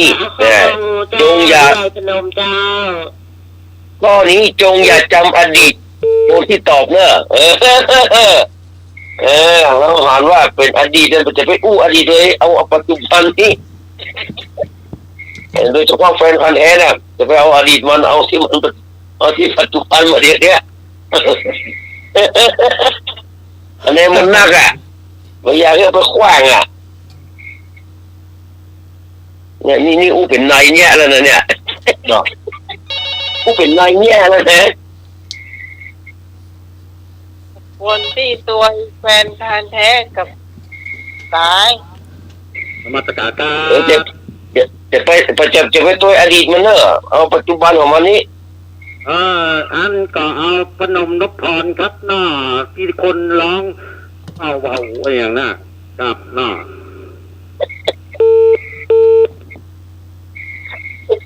ย้ายเหรอ บอนุญาตที่ย้ายเหรอ อ่า บอนุญาตที่ย้าย อยู่ที่เก่าละอ๋อ ตอบก่อนเนาะ แต่ไอ้คนที่ตอบไปก่อนนะที่ว่าอย่างอื่นนะอนุญาตที่ย้ายแต่เป็นคอนเทนต์อนุญาตที่ย้ายเหรอ อ่า มันซาวคะแนนก่อน อนุญาตที่ย้ายเหรอ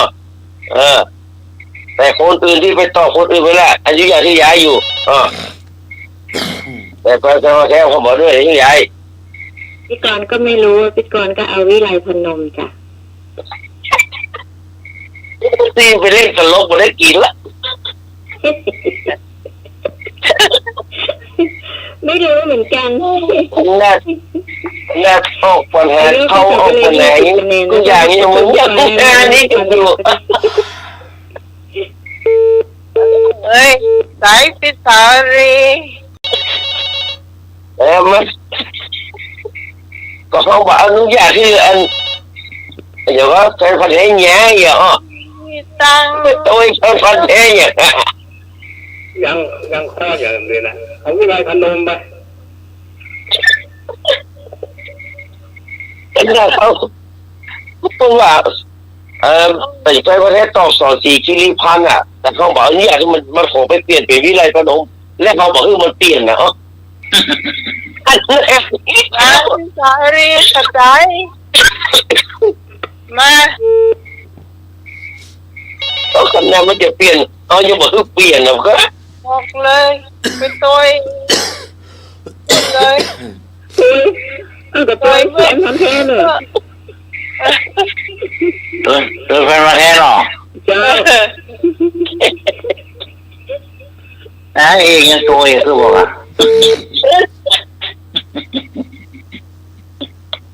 บอกหมอครับวะ เนี่ยเขาบอกเป็นพันแท้เปลี่ยนนะมันเปลี่ยนไปได้ขนมเขาเหมือนมันเปลี่ยนนะแสดงว่าข้อวิไลพนมนี่ปัจจัยละแต่ตาเยอะก่อนไปตอบวิไลพนมติดสองสามคนก่อน รู้นะ มึงไม่ใช่ก็เรื่องมึงนี่นะ แฟนพันธุ์แท้เหมือนกันงั้นพี่กรณ์กับตัวแฟนพันธุ์แท้กันแล้วกันเจ้าตัวเนาะ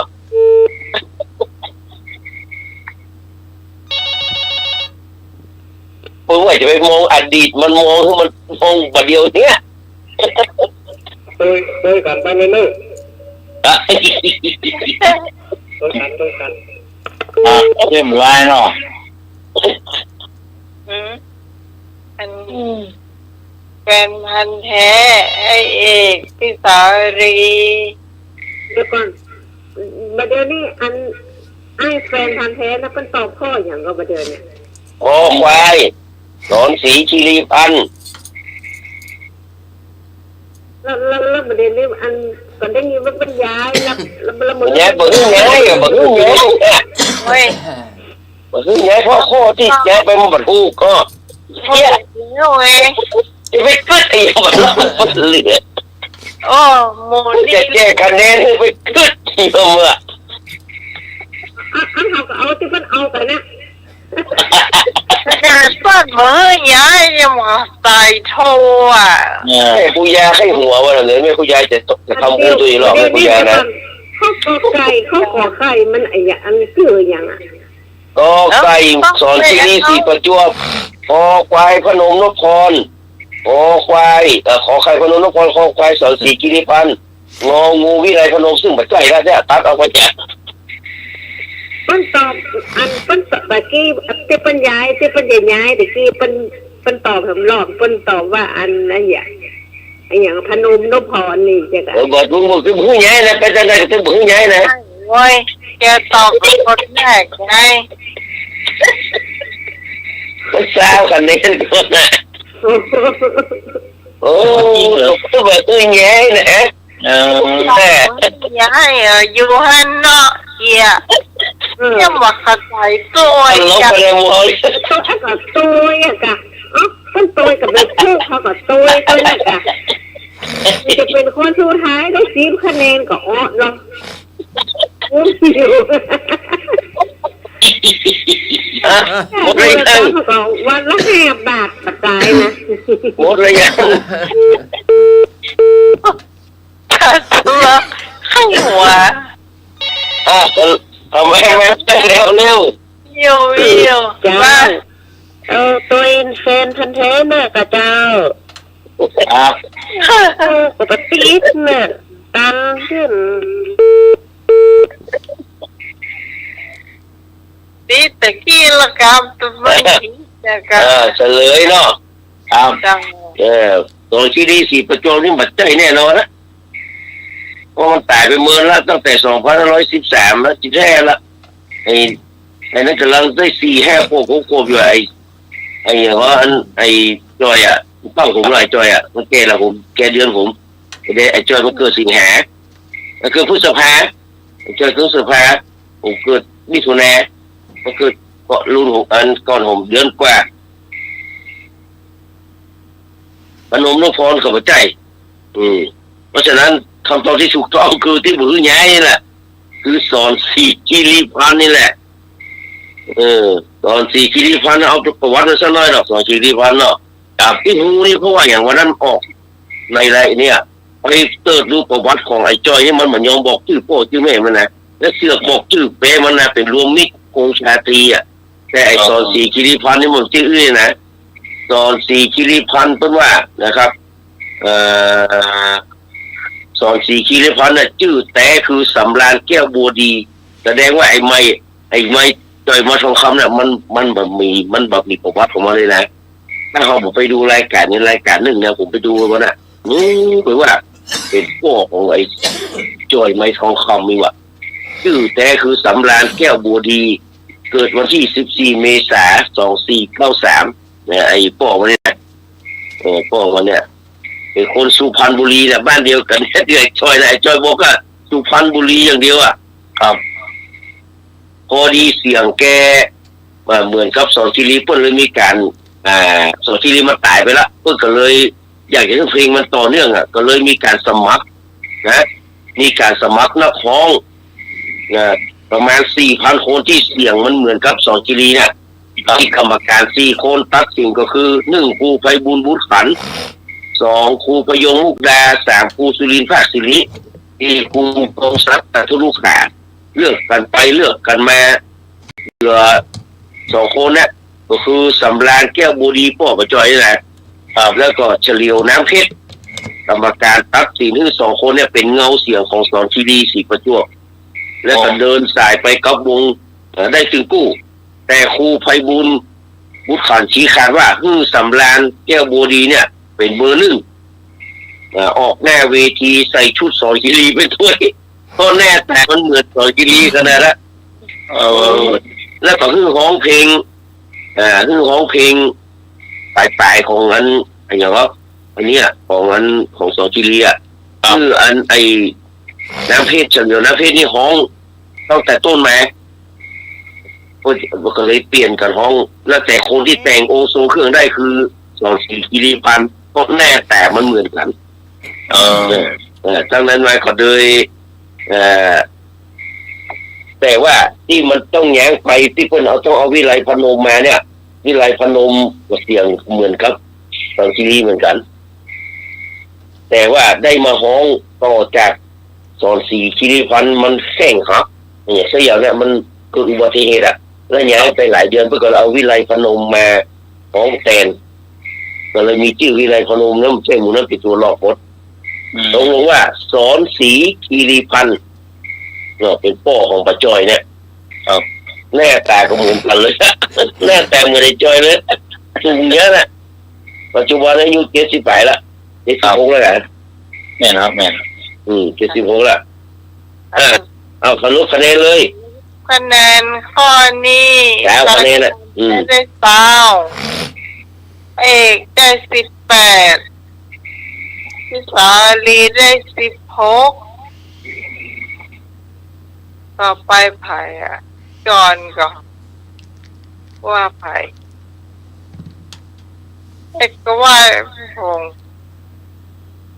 พี่กรกันเนาะพี่กรจากพี่กรก็เป็นไอ้พงแล้วก็ พี่กรเสียวีพี่กรไอ้พง พี่สาลีมาที่3อ๋อ ตกลงว่าได้ถึงกี่คะแนนเนี่ย คือ คนสุดท้ายได้ใจอ่ะ เงินแท้เนาะ เงินแท้สาวอ่ะเหมือนนั้นคนสุดท้ายนี่ได้ใจอ่ะ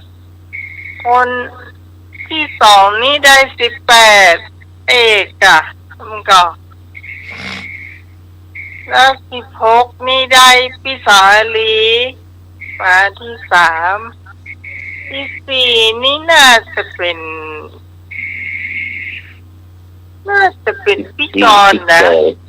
พี่กร8คนสุดท้ายได้8เนาะไปตกลงกับเองกันเลยเถอะมันจะไม่ได้ง่ายๆอ่ะนี่เขาไปจัดนี่กันเองนักแล้วไปไอ้หมูย้ายมาก่อนไปขี้กับคนเดียวนะลันกันไปนะ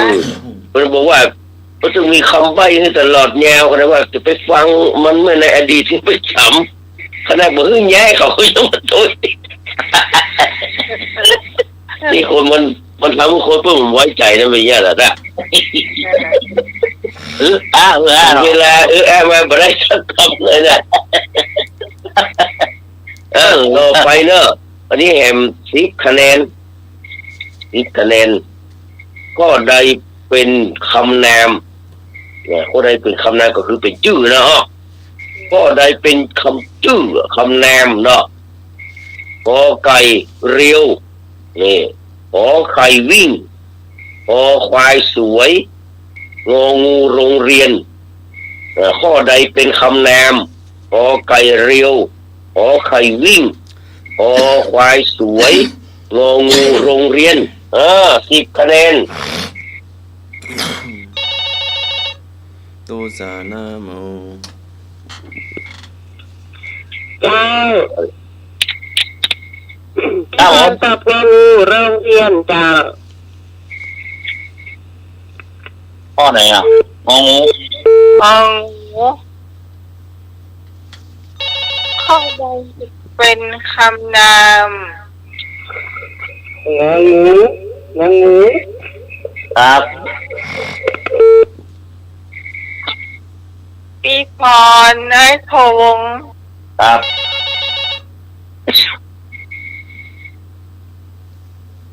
เจ้าครับคำตอบสุดท้ายคือ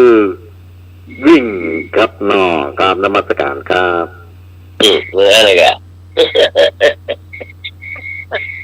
ขอไปเนาะอยากฝืนฟ้าลงมาหิวเลยอ่ะ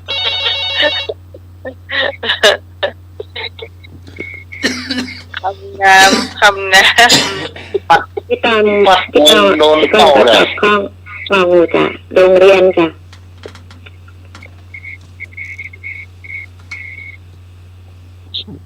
3คนละตอบงองูเจ้าพี่กรเนาะพี่กรพี่กรคือคนงองูอ่ะครับเจ้ามาต้องไปโรงเรียนของเราเนี่ยอยู่คุณครูขายลูกชิ้นทุกวัน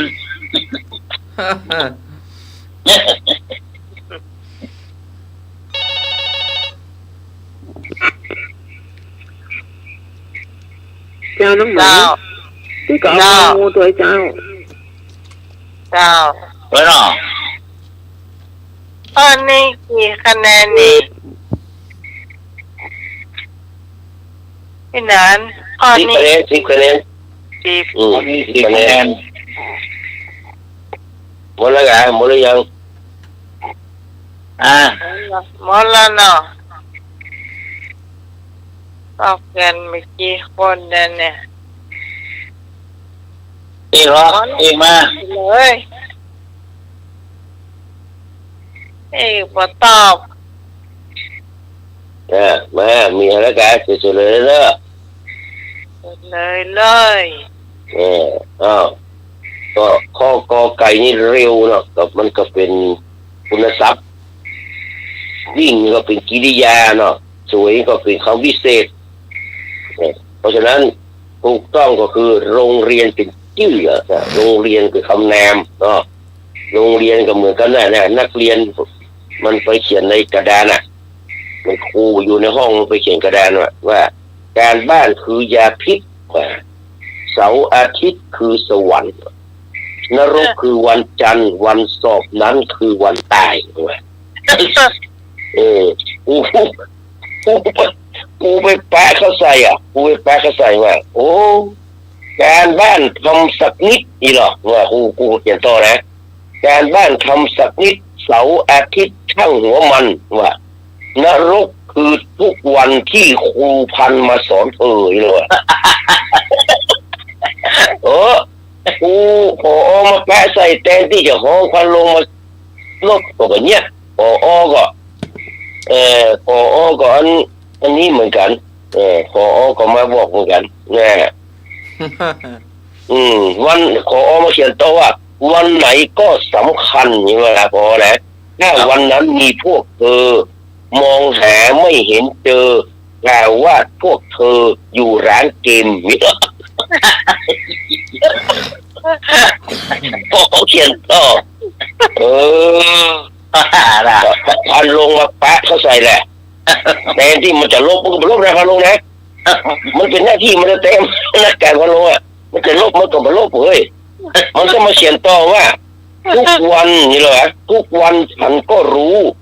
มีงานอยู่ที่โรงเรียนว่าเรียนได้ก็อยากเปลี่ยนเรียนให้ได้เป็นผอ.อีหรอวะนี่ทำไร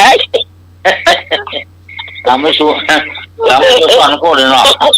ผอ.ไว้ใจไม่ได้ไรนี่ต้องโดนไล่ออกจะอยู่บนได้เก้าอี้ขอเลยแล้วไอ้นักแก่นั้นเป็นนั้นจบปริญญาตรีหรอกว่าถ้าจะไปผอ.มันต้องเรียนปริญญาโทว่ะจะไปเรียนต่อหรือไปผอ.เล่นลงเข้าใครของปากของคอจะอีกก่อนเนอะจะอีกก่อนนี่มันน่ามีของโพนต่อนะเนาะแม่ครัวนั่นแหละก็บอกของปากของคอเนอะก็คือทำให้ใครเชื่อต้องเป็นยี่เนาะยอดมาสุดเชื่อเนาะพอคะแนนเนอะพอเนาะไกรพงษ์พี่กรเป็นไทยพี่กรพี่ตองพี่อาลีครับเจ้าขอ10คะแนน8คะแนน6คะแนน4คะแนนแล้วก็2คะแนนเจ้าครับวันนี้ก็ขอบพระคุณนะครับท่านพระครูสมุวิสุวัฒน์วริกิจโจเนอร์ผู้ในการสถานีเจ้าวาดวัดป่าหินขอบพระคุณท่านอาจารย์พระครูบดิการสมัครยานศิโนนะครับเชิญพรพ่ออาจารย์ขอบพระคุณพี่พิสมัยสุริโยดรหัวหน้ารายการธรรมะไคเกียรติเนอร์ครับขอบคุณไอ้หนุ่ยสว่างเมฆครับครับผมนะครับพ่อแม่พี่น้องเขาที่โทรมาแล้วก็ที่ติดตามรับฟังรายการอยู่ทางบ้านนะครับเป็นคุณไซเลนเมมเบอร์เพื่อนว่าคุณสงบฟังเดียวบางคนนี่ตอบคนเดียวก็มีนะ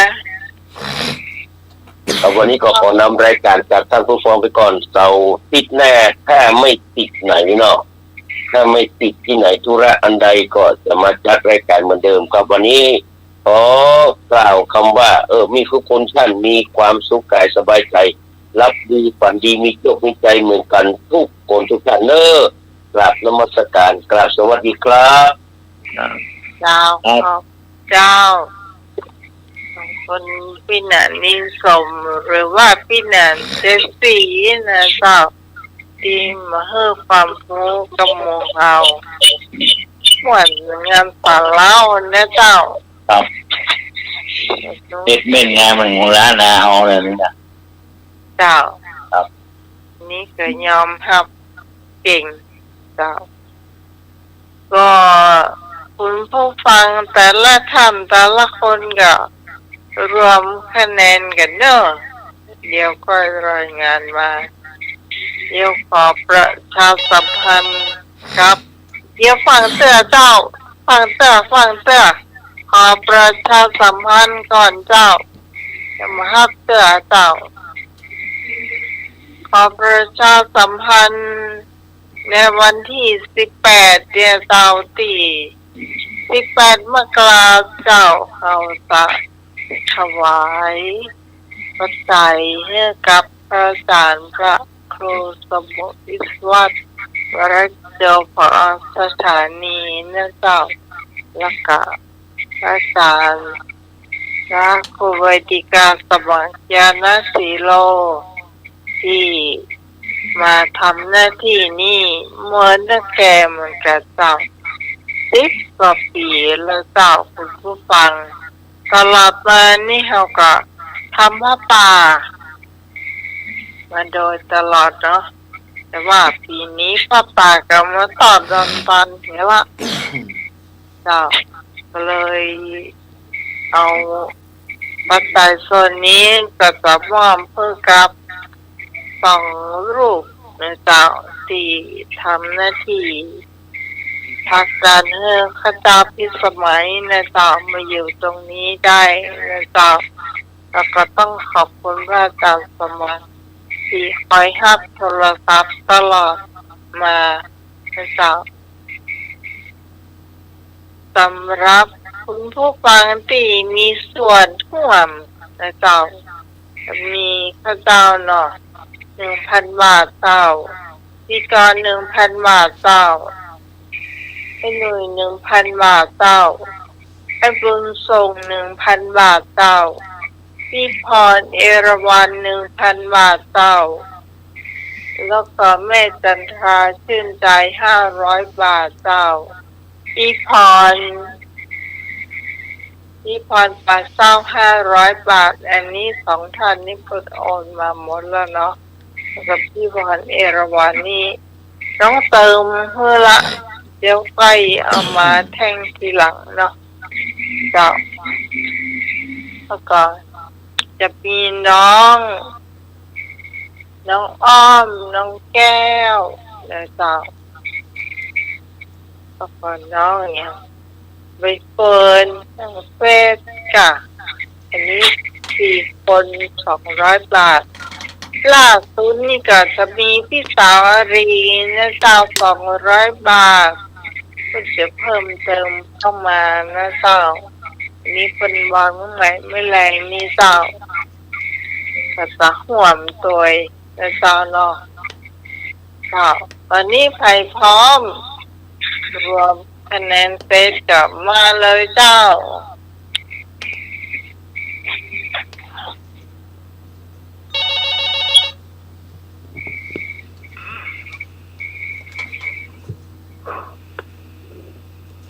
เจ้า มาตรการครับ เจ้าลืมแฟนพันธุ์แท้คนจ้า ทั้ง2 วันนี้ผมได้1,000 กับ 141 คะแนนครับครับนมัสการครับ นี่ข้อพิเศษนั่นได้ถึงสาวจ้ะ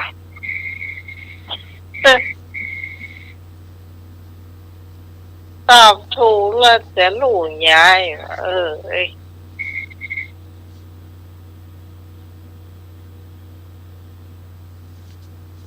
ถ้าปลองเราคนฟังของเราเนี่ยนะ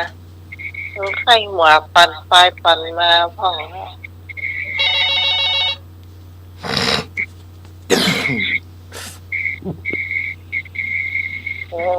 ของแฟนพันธุ์แท้นี่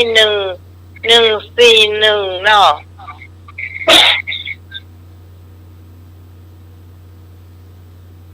เลขถามไอ้หน่วยอ่ะ เจ้า ตอนนี้เขา เพลงที่พรให้16เจ้าปัญหาพี่นานอินสมได้38รวมเป็น54แล้วของเก่าของเดิมมี407รวมเป็น461เจ้า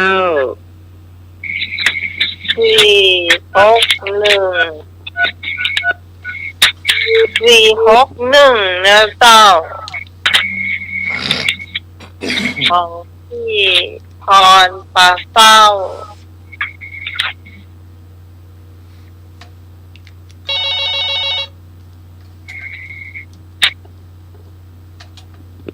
เจ้า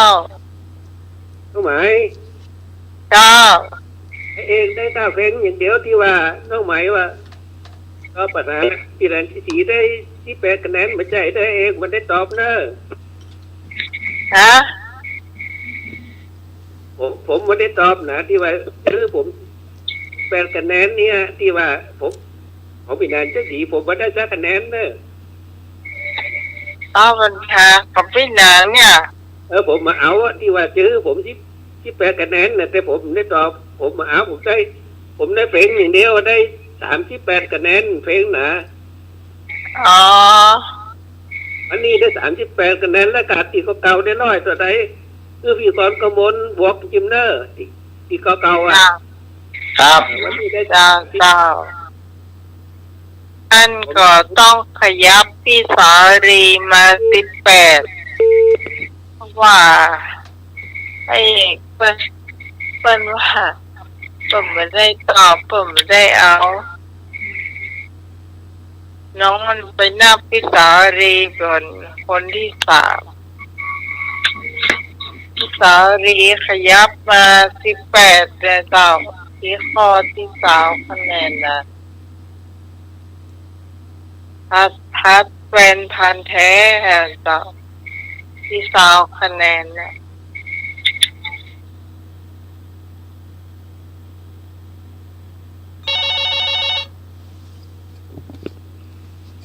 ครับ เจ้า วันนี้วันนี้ได้เพลงอยู่30ได้อยู่38เป็น68รวมของเก่า180เป็นอยู่548คะแนนหมดกันนะครับผม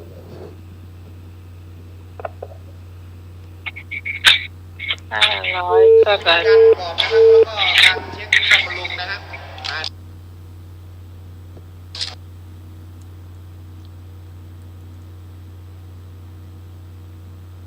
เปลี่ยนเนี่ย ฮะ เปลี่ยนยัง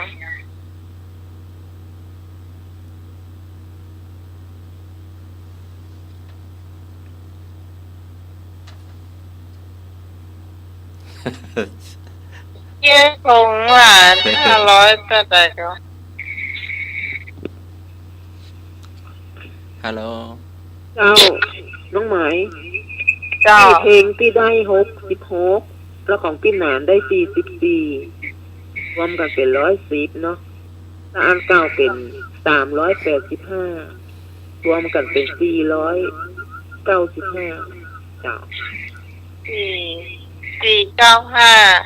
เจ้า โอ้ได้นักเพลงเนาะเจ้า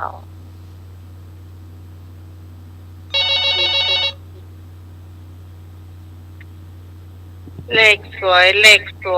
ครับ 495ของมันได้คงเรียบรวมแล้วเป็น548หมดกันนะครับ 48 อ้าว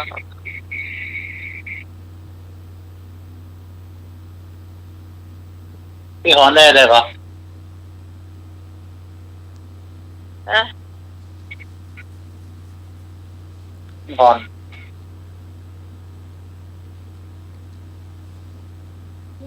พรมาแล้วว่ะ ยังไงแฟนพันธุ์แท้แฟนพันธุ์แท้ได้เลย 141แล้วก็พี่ต่องยังมาแต่หรอไอ้พง548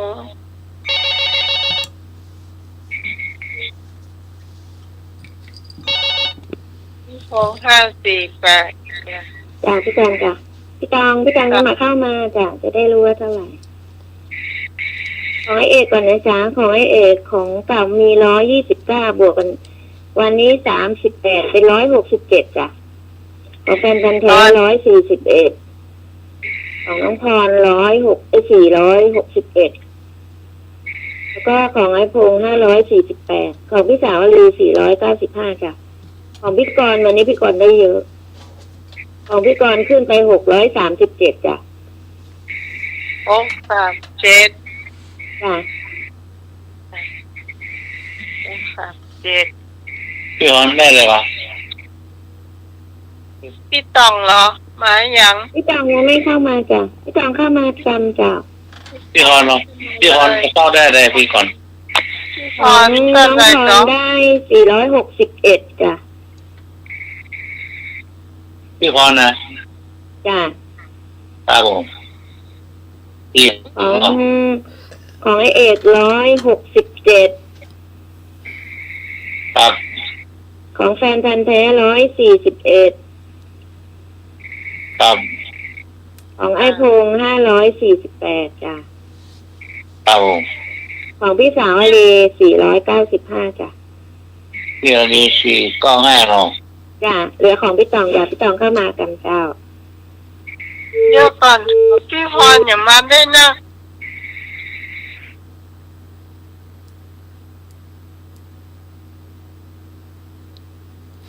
ไม่ได้นั่งเพราะว่าของพี่พรเพลงจะได้สองทรงตองทั้งนั้นนะมันเป็นว่าเป็นได้16คะแนนกับเพลงเป็นได้16คะแนนแล้วก็ที่เป็นตายปัญหาของพี่หนานนั้นเป็นได้ใดพี่ส่งจำมาได้ค่ะแล้วเป็นรวมอันเก่ามัน407แล้วเป็นรวมกันแล้วได้461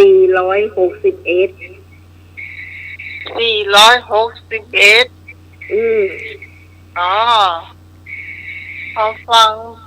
พี่กรณ์แต่คิดว่า600ตายเข้า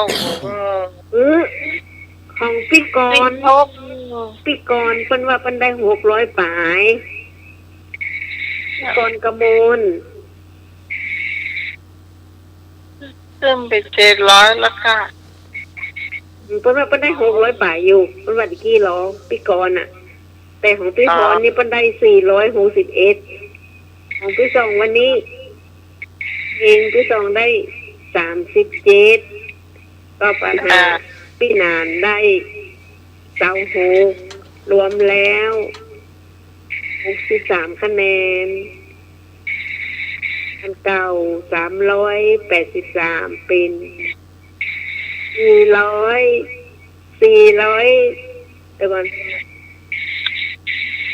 446เจ้า446ไม่ใช่464นะ446ครับผม446โอเคเนาะครับเจ้าโอเคความสูงแล้วก็พกหน่อยนะ446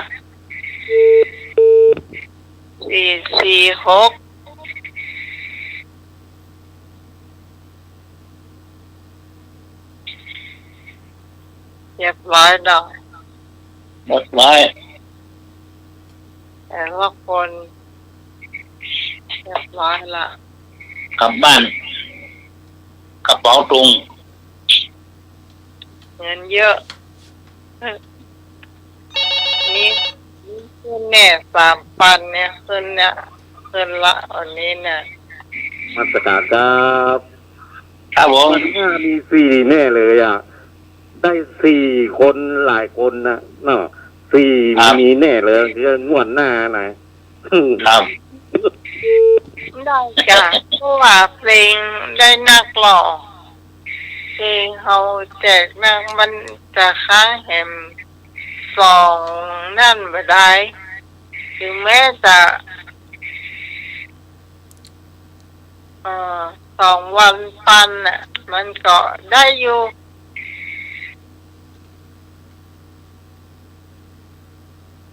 2 อาทิตย์ปัน2 อาทิตย์ปัน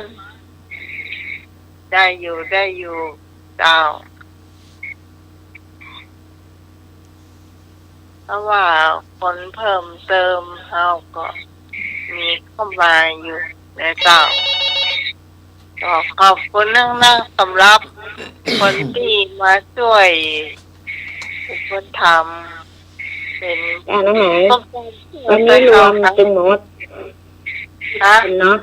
ได้ 2,754 คะแนนจ้ะรวมทั้งหมด เจ้า อ้าว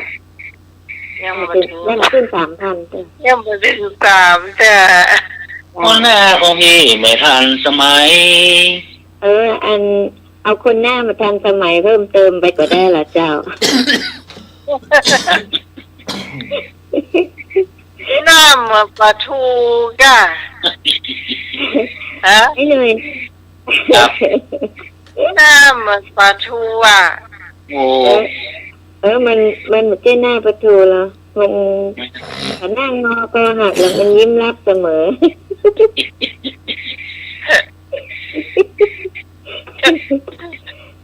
โอ้ ถ้าพี่กรณ์ได้ก็โทรเข้าก็คือพี่กรณ์จะรับ ที่เราไปทำงานต่ออยู่ ทำไมมาล่ามาทิ้งแต่ลูกกลางกอง ถ้ายังหลันแล้วก็จะโทรเข้าอยู่ ไอ้หน่วยกับไอ้อาจารย์สมัครไปรับน้องพรมา เรา จ้ะ กินข้าวตอนเย็นด้วยกันมาล่ามาคว้างกี่รอบเด้อ ก็ไม่ได้อยู่อันเหมือนไอ้หน่วยเนี่ยพี่กรณ์อยู่ตากแดดนะยกก็หนักด้วยไอ้หน่วยอยากรู้ว่าพี่กรณ์ทำหนักแค่ไหนนะไอ้หน่วยมาสัก2 ชั่วโมงกับป้อจ้ะอีตอนเอาตัวขึ้นรถอ่ะ โอ้โห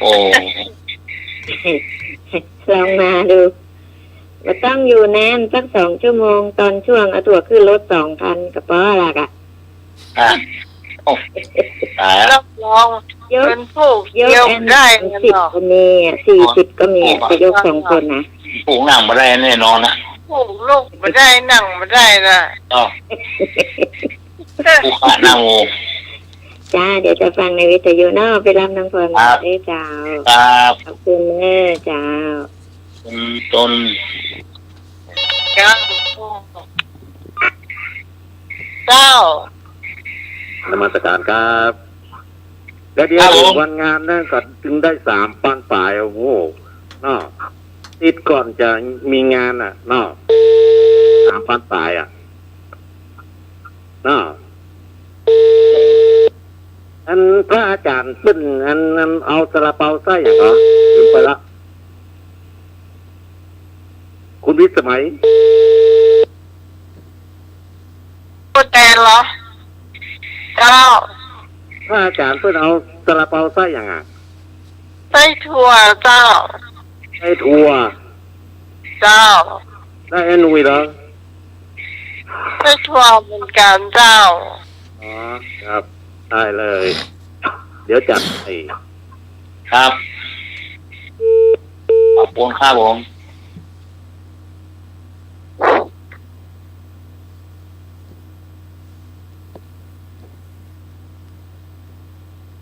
โอ้แสดงว่า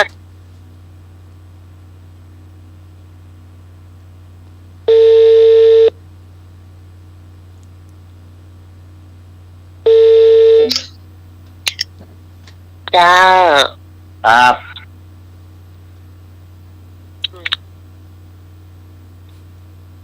ตื่น ตื่น ตื่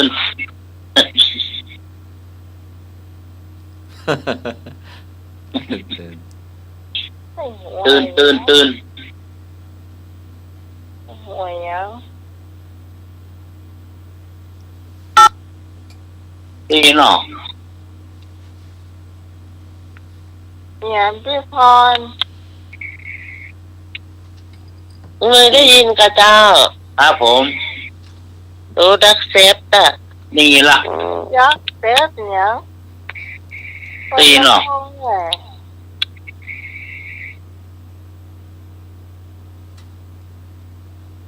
ว่าตัวกำเปิดลำโพงนี่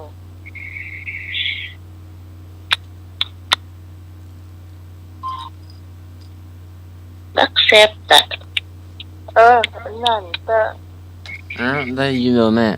ได้ยินเหร ค อ รับนี่ล่ะ แม่พรไม่ได้ยินเราน่ะ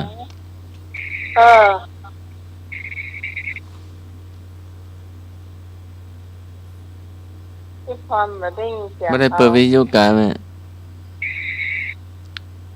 ฮัลโหล อบ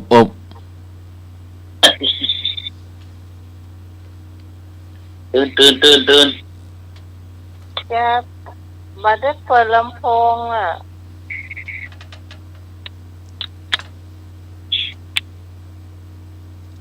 ฮัลโหล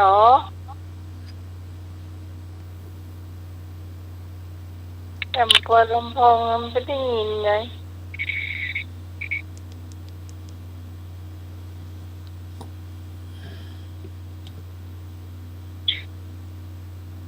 ฮัลโหลแม่พร ครับตียังครับ แม่หลับแล้วอ่ะ นะฮัลโหลรูปแล้วก็อาจารย์สมัคร ไม่รู้อยู่ในสายนะ มันรู้มาเลยจ้ะ ฮัลโหล เลยได้ยินกับ ครับ ได้ นี่ ยิน ค แล้ รั ว บ ยังน่ะโอ้ยอย่างล้ำเหลือง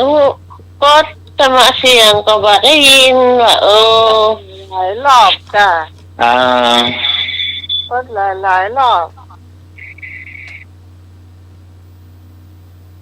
จ้าได้ยินแล้วจ้า ครับยินแล้วเนาะ จ้า เสียงนี้คือไหน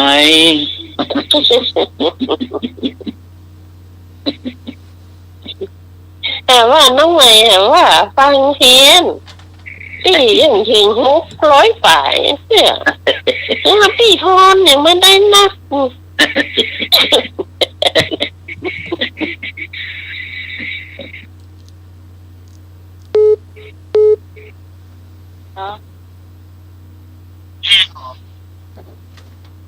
แม่โทรมาห้องอ่ะเพลงเนี่ยจ้ะ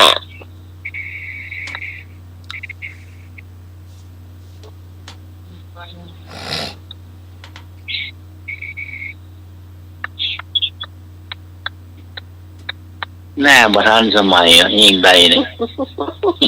แต่ว่าเทียบจังเลยอ่ะ เทียบเอาว่าผมแน่ประทานสมัยว่าโอ้เขียนคิ้วทั้งวันเลย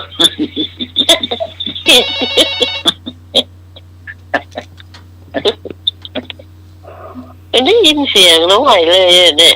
มันเนี่ยได้กล่อมหูเนี่ยมันนี่เลยซับเพียน เดียวอ่ะหน้าบัตรทันสมัยอ่ะหน้ามันบูดหน้าเบี้ยวอ่ะค่ะแปลงหน้าบูดหน้าเบี้ยวอ่ะหน้าบัตรทันสมัย แฟนมันเทพี่นันยุสเปียน จักแข่งตามเตียวจักแอวเตียวนี่บิ้ว เป่าถูเลย Ừ. เป่าถูแล้วมันจะไปเปลี่ยนอยู่ เพราะว่าปัจจุบันเรื่องเก่าเราเมินเบาละ มีคนตัวไปวิไลพนมอยู่นะ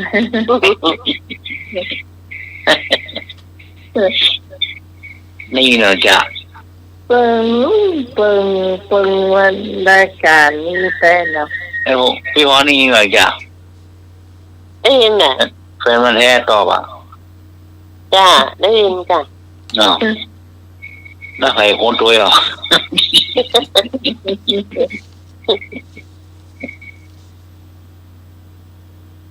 สามสีสิริพันธ์นี่มันได้แล้วนี่ถูกอ่ะ อ๋อ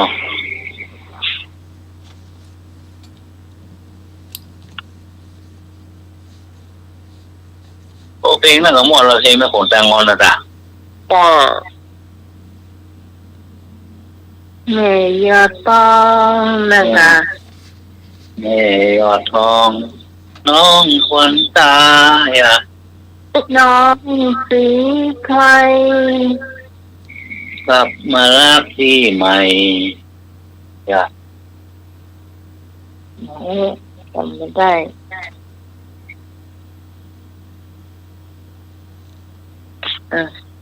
กำมาเก้า โจโล เจ้าละ โจโลโอ้โจโลไม่แต่ว่า เจ้าลมมาแปลว่า มากระทันหัน ย่างยิงมันโจโลมาหรอย่างยิงมันหลังบ่อะไรอ่ะ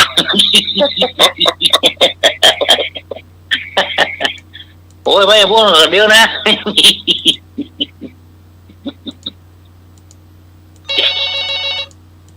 เดี๋ยวฉันน่าจะไปยืมพอได้อะ โอ้แฟนพันธุ์แท้นะกี่แล้วถีบโจ๊ะล้อออกกองมาเนาะ ครับกำลังนั่งเข้าอ่ะกำลังเดียวก็โจโรกันเข้ามาแล้วเนี่ยจะมากินข้าวตัวกันโจโรอะไรอ่ะอ๋อเขา โจโลมาเนาะ จะมากินข้าวตัวกันโจโรมาเลยอ่ะโอ้ โจโลมาก็เลยวันลาบก็จะสักกำโอ้ ไปซาลาเปาไปเหีย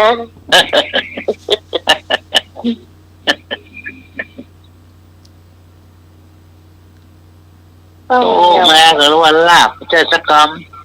โอ้รีบไม่ไปเหี้ย ไม่มีขยายแปลหนึ่งเนาะ ครับ ตอนนี้ไม่กินแกงสะเลสับปะแห้งเดี๋ยวนี้ โอ้ โอ้ลำกับเด็กเลวอ่ะ ครับ ทีนี้กำลังแก่งไม่แก่งทรงเตื้อ โอ้ดอก เราไม่กินนี่ โอ้ลำแล้วเนาะ จ้า แกงสะเลสับปะแห้ง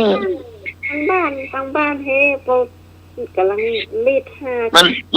มันมีหน่วยยังหน่วยหนูน้อยๆเพราะหน่วยอ่ะมันนี่นะหน่วยนะตะแกงทะเลอ่ะ มันกระทะเลเนี่ยก็เป็นเม็ดน้อยๆสีเหียวๆเนี่ย นิดน้อยเก่งใจกระดูกหมู เนาะ เม่น อ๋อ ที่มันเดี๋ยวมักที่มันจะออกส้มหน่อยเปิ้นก็เอาส้มมะขามก็ใส่หน่อย จ้าใส่ส้มให้หน่อยหนึ่ง ไม่แล้ว บ้านน้องจะใส่เกลือต้มจ้ะใส่ ใส่ เกลือ เกลือ ต้ ส้ ม มน่ะจ้า แกงทะเลมูลว่าทะเลยาว สะเล ตอน มูนนะ นี้ กะ จะ เล่น เล่ บักแกงบัก ตอนจะเล่ มันมีสองแบบเลี้ยวลูกเลี้ยวน้อยนะครับ ลูกบนเห็นก็ทำอย่างหนึ่ง เนาะ หัวได้ลำมัน พวกสะเลยาวสะเลป้อม ไม่ร้องยาวสะเลยาวก็คือที่น้องแหม่มหมายว่าน่ะสะเลป้อมก็คือที่ไอ้หนุ่ยแบบเป็นหน่วยบล็อกเล็กน้อยๆน่ะ ครับ จ้า เนาะ หน่วยบล็อกเล็ก สะเลป้อม นั่นแหละเขาเรียกว่าสะเลป้อม เจ้าย่าง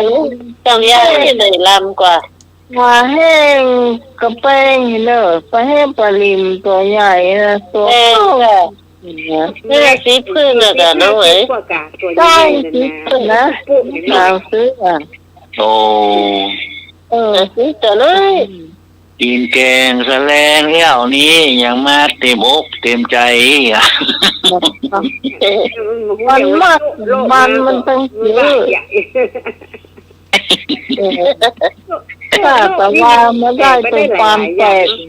ปริมมันโลกที่ริมหาดที่อันเสาฟังฮะอย่า เนาะโอ้ มันว่าไปได้หลายๆอย่างยัง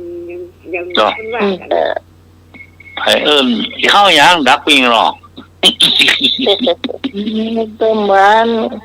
ตัวบางตัวตัวบางห้องเนาะหัวเขาจะโลกมาเนาะ จะดูต้องกัน ว่า ใจ ต่อ ดัง ไป รับเลยจะหาอัน นี่ โอ้น้องลำแล้วก็เลยหรอกนะ เราที่ขั้นใด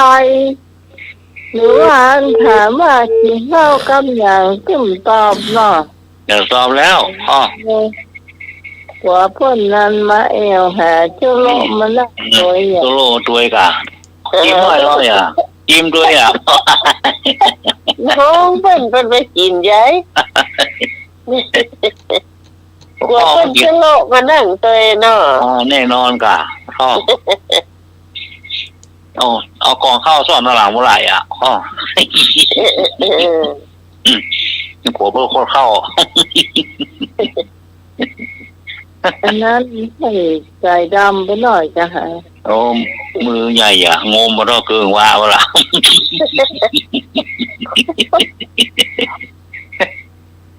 อันนั้นมือหนุ่ยมือใหญ่เอาน้ำหนึ่งถือน้องไม่ได้กำเดียวน้องไม่ได้สองกำอ่ะ อ๋อยัดตรงแก้มบอกอ่ะพอทอกปุดลุ่มแล้ว แก้มพูดเพราะโลกอ่ะ นึกรำเราหมอกด่ะ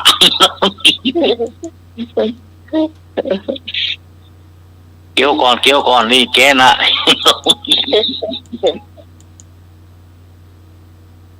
แกงเสลใส่ฮ้อนๆนะเนาะน้ำหนัวเลยนะด่ะน้ำหนัวแล้วฮ้อนอุ่นๆนะมาเจ้านะเนาะ กี่โมงฮะน้อง นมัสการครับ ครับ ของล้ำอ่ะเก็บไว้ก่อนนะยิ้มไว้ก่อนนะเอาซ่อนไว้เลยของล้ำอ่ะช่วยคู่กันนะเนาะ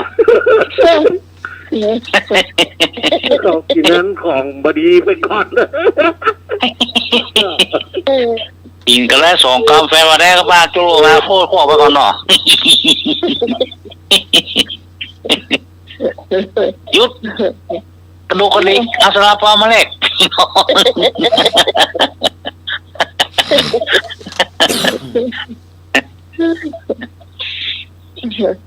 อาสนะปลามากี่แกนหยุดเนาะ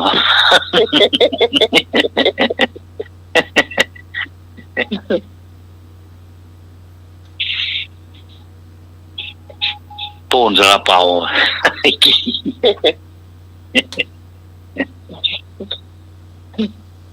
โอ้ประมงมาละ เจโลแล้วว่ะ โจโลแล้วเนาะโจโลปักขีดโตคนใด อันนี้ก็หัวโนกอ่ะ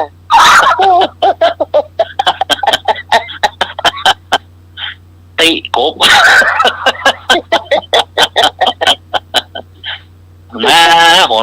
อีกหน่อย ถ้าคนใหญ่โตกว่าที่ใดนี่มันเป็นเรื่องน่ะถ้าเราเอาโต๊ะนั่งกันจะเจ็บหรอถ้าสูนะมานั่งเนี่ยกูมาเลิกโต๊ะอะไรวะ มีหน้าที่ดีอ่ะก็ละอ่อน โอ้เป๊ะค่ะสมัยตะกอนนี่บ้านจะเป็นบ้านสูงเนาะกะกุ้มขั้นใดก็ตึงสูงแล้วอันปลายแบบว่าเอาอันไม้ต่อขึ้นขั้นใดไปแหมกรรมเนี่ยแม่นเต้นหรอโต๊ะเต้นหรอ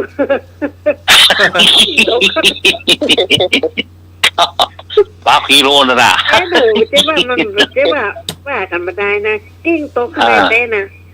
เต้นหรอมันกิ้งอ่ะ บ้าน ของกี่โมงนะ สูงอ่ะ มันพันเลิศหรือว่ามันจะไหน มันผลเลิศลงว่ากะ ไม่คนเลิศ มันเต้าอ่ะ มันลื่น ขึ้นได้มันน้อยอ่ะขึ้นได้บ้านน่ะก่อนอ่ะ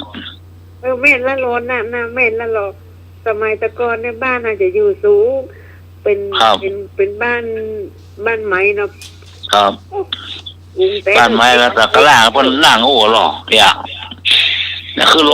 เดี๋ยวโต๊ะก็ได้นะอีอย่า คนนั่งกันล่างคนนั่งเด็กหลานได้แต่ละ เดี๋ยวมีกระโปรงมาแนวล่ะ ก่อนจะเป็นหัวโน้หัวเจ๊งได้เหนือได้นะ คนใดจะหล่อ เข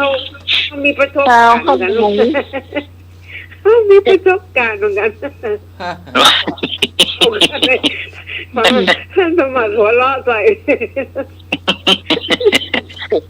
ถ้าสมัครได้โต๊ะหลายเรื่องแล้วค่ะ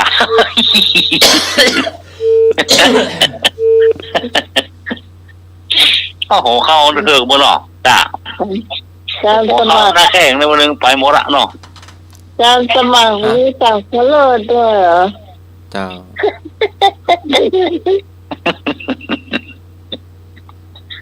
มันเป็นยังไงผลเลิศ เป็นยังไงกันเลิศ เหยียบตีนตัวเก่าน่ะเหยียบตีนตัวเก่า ย่ามมันย่ามตีนตัวเก่าเนาะย่ามนั้นตีนซีนตัวเก่าอ่ะโคนก่อนโตกอะไรอ่ะแต่ซีนยาวก่อน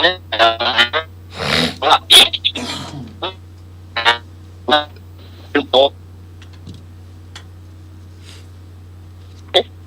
เนี่ยนิโดบอกว่าตกตึกว่ะ ก็ย่ามใช้ตีนที่นี่เป็นเรื่องอะกันเนี่ย แต่หรอก่อนนี้ลงสิ้นลมบ่นะตาตีมไรพอนก็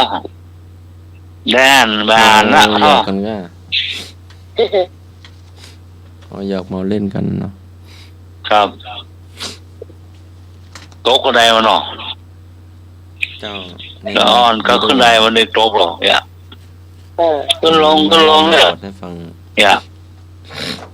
เดี๋ยวมีละปลาสีลงวะละว้า โอ้ยจิ๊บหรอ ครับ โตหัวขึ้นได้เลย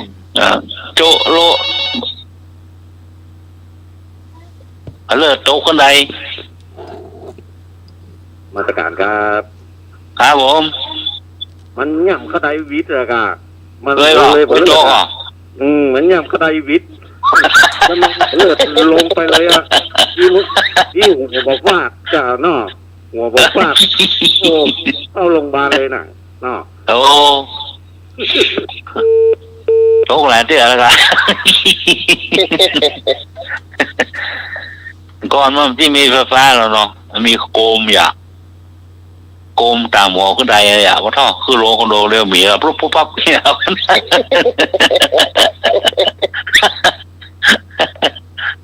คือลูกปุ๊บปั๊บลงไปพุ่นเลยเนาะ เนี่ยเวลาว่าท่อหมีละแกงเนาะแกงเว้ยพัฒนาไอ้เดี๋ยวควมละหมีละไอ้น้อยแกงบ้านอุ้ยอะไรอ่ะ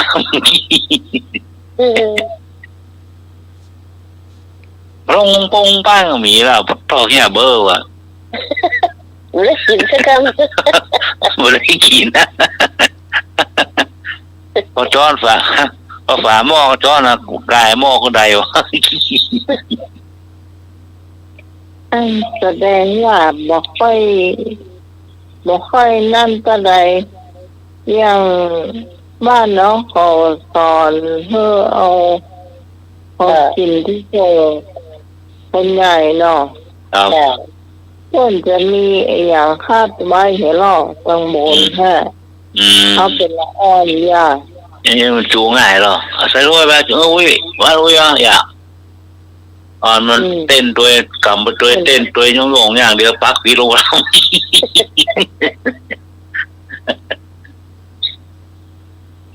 อันนี้ถ้าเป็นไอ้หนุ่ยละ โอ้อีเน่เนี่ยโอ้กระดาษ ได้จ้ะ เพราะหน้าของพี่ไม่ทันสมัย อย่างบางคนเนี่ยไทยที่จำหม้อมันแต่ก่อนมีหม้อเขียวเนาะอ๋อครับมีฝาด้วยหรอ เขียวที่มีฝาปิดเนี่ย มีฝาหรอ ต้องของกินเนี่ยคนใหญ่เอาก็ต้องเอาคนใหญ่พูดตรงนี้ครับ เอาอย่างคาดไว้เหียมันน่ะเขา เดี๋ยวรักเนี่ยค่ะต้องที่มีหัวหรอบอกอ่านก่อนนะรักกับไปรักทำไมค่ะอ๋อ ก็มีแค่นี้หัว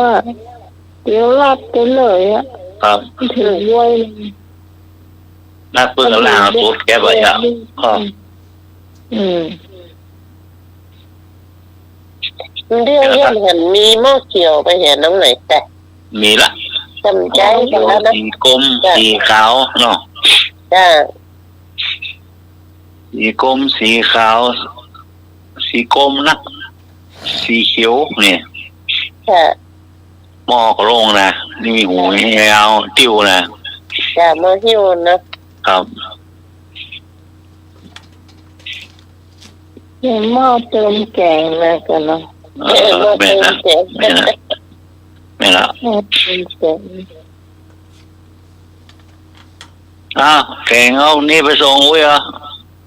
ติ้วต้องย่องเดียวมี เรียบร้อยแล้วต้น ติ้วไม่ใช่ติ้วธรรมดาหรอกเต้นตัวฟ้อนตัว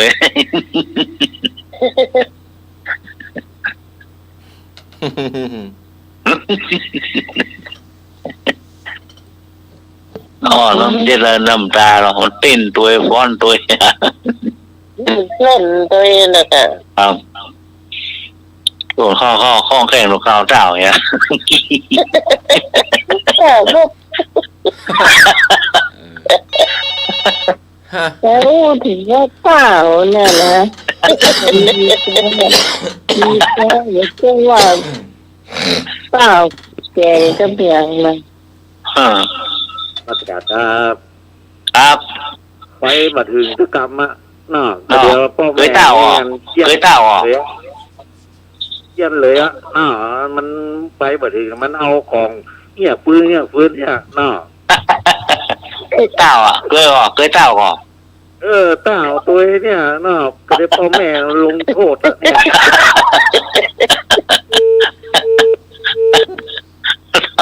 ขี้ฝุ่นฟุ้ง นั่นแสดงว่าเฮานี่ดี สมัยเต่าพี่เดือดละ เจ้าเฮาต้นเฮานาต้นนั้นแต่ก่อนต้นนั้นยำหกควายเนาะ ครับ ขึ้นไปโตไปต้องคนนี้เนอะบ้านคนนี้เนอะบ้านคนนี้เนี่ย เลี้ยงมาหรอ เราไปต้องเลี้ยงไว้แล้วเราก็ไปไล่เสกแล้วเราก็เอาไปตองมาโตยนะตัวไปให้ไปช่วยของเปิ่นบ้านเปิ่นขึ้นไหน ครับ เอาก็เอาไปตองมาพี่ตา ได้ล้างหรอ มันได้ล้างเจ้า ครับ ก็มา เอา ล้าง ไปหาจะช่วยหรอ เจ้า ต้องไหนบ้านหรอ เจ้าแต่ละบ้านก็จะบอกว่าบ้านไหทองเนี่ย โอ้โห ใช่แต่ ยำเตากาหรอยำเตากา เขาที่จะมาประเจก อ๋อ ก็ควายอย่างเดียว โด อย่างพวกควายอย่างเนี้ย ทางบ้านพี่แต่นี่นะน้องไหนถ้าแจกนะอันควายเกิดนี่นะเอายำแล้วไปแจกนะเดี๋ยวเปิ้นเอาข้าวสารให้ด้วย อ๋อ เอาไปเนี่ยเปิ้นว่าถ้าข้าวสารที่มันจะแพร่โดยควายจากมันจะเกิดได้ลูกนักแพร่ มีไปปูนด่า จ้ะ โอ้ก็น่าด่าเนาะ ไหนมึงมันต้องเกิดมาตวงเนี่ย เกิดมาตัว ตัวเดียวเนาะงอควายแล้วเนาะ ตัวเดียวเนี่ยจ้ะ ผมนึกว่าอย่างนั้นมารูปๆ2-3ตัวแล้วมีตั้งใจค่ะ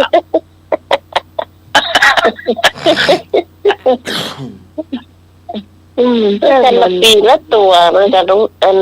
รู้เลย ครับ เนี่ย ผมอ่านสการเรื่องเขาเรียกว่าอย่างนั้น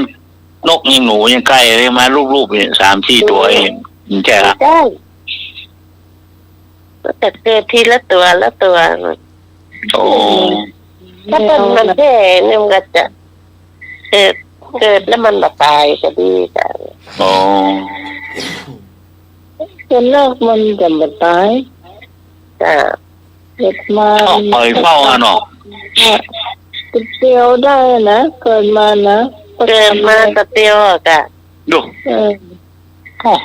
ไอ้ห้องขึ้นมาเขาเอากล้วยไปห้องกันยังไม่จะนี่ โอ้ลงในซ่าในกุ๋ยอะเนาะ จ้ะ โอ้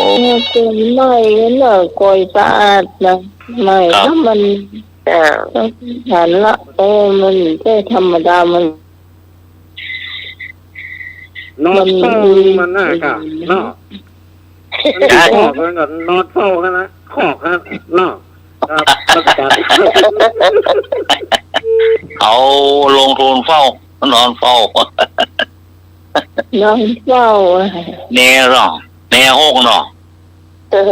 จ้ะ ข้อมได้มาเป็นแกงเนาะด่า ก็เอาต้มย 3-4บ้านนี่ได้กี่โมงเนาะ ำจ้ะเดี๋ยวนี้เปิ้นมันจะอันเหมาะเปิ้นขายแป้งเหียนี่ โอ้น้อยอยู่อย่างเนาะมันได้กี่1วันหรอโทษ กินชาหน้าลำอ่ะปุ๊บมาเนี่ย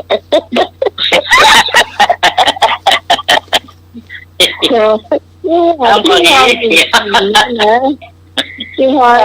จ้ะแล้วลูกที่พอหลงกินที่พอกินเลยคู่กับลำเนี่ย อ๋อเสียงซุ่มมันนี่ ภาษามันถ้าเดือนใกล้เป่งขันยิงภาษามันจะกันใหญ่ดอกเพราะว่ามุ้ยอ่ะ อันนี้ก็เสียงเหมือนเสียงประมงล่ะ ทำไมตะก้อนนะบ้านเขาเอาไปเลี้ยงควายเนาะ โอ้คนเป็นหูว่าบ้านควายเกิดโคตรทำหมูคนมาท่าซื้อจะซื้อข้อควาย โอ้ของอะไรล่ะเฮาก็เป็นละอ่อนสุมาเตอร์อันหัวไม่ตีนเป็นหัวเดือนเขามันย่าวุ้ยตายหุยวะ ไปหวานเบอร์เนาะไปหวานเบอร์ล่ะ มันไม่หวานนะคนปัญหาถ้าปัญหาพอว่าหกไม่ออกตอนไหนอ่ะถ้าเมื่อเจ้าจะหมอเมื่อไหร่ผมไม่เคยอ่านสักคำจะลองงอควายเกิดเนี่ยโอ้คนเฒ่าก็นอนเฝ้าหันแต่หรอกไม่เห็นได้หรอกก็นอนเฝ้าในตัวอยู่ตัวแรงควายอินดูมันเนี่ยออกมันได้ไม่เคยแล้วก็ห้องควายนี่มันแป้งเมียตายเดี๋ยวนี้เขากิโลหลายตังค์นี่ค่ะเป็นปั้นเนาะกิโล2,000ดิจ่องเป็นพวกควายนี่แม่นไปอ่ะแปลงอยู่พวกงัวเท่าไหร่1,000จ้ะนี่ลำมีเดียวเนาะพวกควายนี่มันจะมันลำไม่ค่ะมันจะเป็นแต่ว่าไม่ต้องมีว่างอควายเดี๋ยวเขาเลี้ยงอยู่ว่ะตั้งเที่ยมันมาเห็นแล้วเฮ้ยมีเนาะไม่เคยเห็นละจ้ะมันน้อยส่วนมากจะเป็นงัวไปนักจ้ะงัวนักเดี๋ยวควายนี่มันเป็นไม่ละหรองัวนักควายนี่จะหันบัลลัมหันมีดูสานามู ได้ยินหกควายหกหน่วย เวลาต้มเราเพิ่งใส่ใบจะไข่จนหอมเหมือนน่ะทำได้ว่าจ้า เขาดังดีนะเนาะ เล็บขบกา เนาะ จ้า เล็บขบหัวไม่ ด้วย กิน ฉันนะ ได้มาปะอย่าได้โคกมาอย่าได้โคกมาหน่อยอย่าขอโคตรเข้ารอแล้วหรออย่าน มัสการค ทา รั น บ จังเป็นนักเตะทานลง ถ้าจะดูควายครับงัวนะต้องมาบ้านควายไทยแม่ริมนี่ครับเนาะเปิ้นยังอนุรักษ์รักษาควายอยู่ครับเนาะ โอ้ เนี่ย ไอ้แฟนมาเนี้เคยอ่านกับเพื่อนเกิดอ่ะงอควายอ่ะ โอ้ผมหันตลอดเลยครับเนาะผมได้ โอ้ อ่านแล้วสมัยขึ้นพ่อผมมาเนาะเปิ้นกาควายกางัวเนี่ย มันออกลูกเลยอะเนาะ โอ้ แล้วกินอ่ะพวกควายอ่ะ ไม่เหลือว่ะ เจอว่าชอบดูพ่อกางัวกาควาย โอ้ป่าวปากกางัวกาควายลงก่อนได้เตียวหรอเนาะเตียวรู้ไม่รีมาทั่วจ้างการเนี่ยก่อนมันขี่รถหรอเพิ่นเอาไปขวาไข่ในเวียงก้า ครับจุงนะจุงงัวควายเป็นพวกจ้างการบ่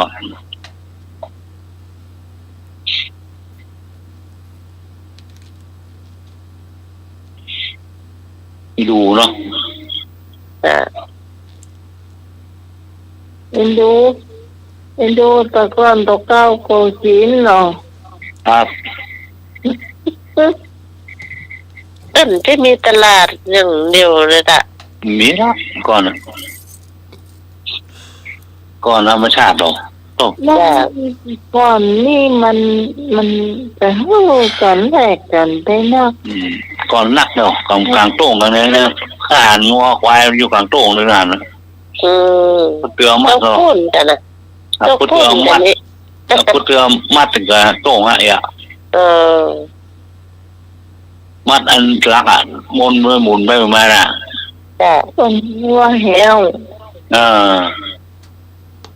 แล้วบางตีนเพิ่นก็บ่มัดนะเลี้ยงมาน่ะปล่อยนะวะเป็นหมูต้นห้องอย่างก็ต้นน้ำมัดไปน่ะครับที่มันหมุนไปนะใช่ที่ยาวๆอย่างการเบ็ดนี่นะจ้ะแหวควายที่เปื้อห้อยคอมันอ่ะอย่างน่ะโปกปลักนะนั่นต้นท้องเด้งงัวเด้งควายที่เป็นไม้นะลูกปกปักนะคนว่าน้องกับหมาห้อยไม้จะใต้เด้งจะแต่เลยเสียมันหมดกระดิ่งนะกันละครั้งน้อยแล้วเสียงหมดละครั้งน้อยแล้วเนาะอันนี้น้อยอ่ะดิ้งดังแล้วเนาะได้ยินแบบไปทางใดก็ได้ยินน่ะนะครับอย่างหมดดิแล้วก็อนุรักษ์พอมาคืมเลยเราเนี่ยมันสวยดีนะด่า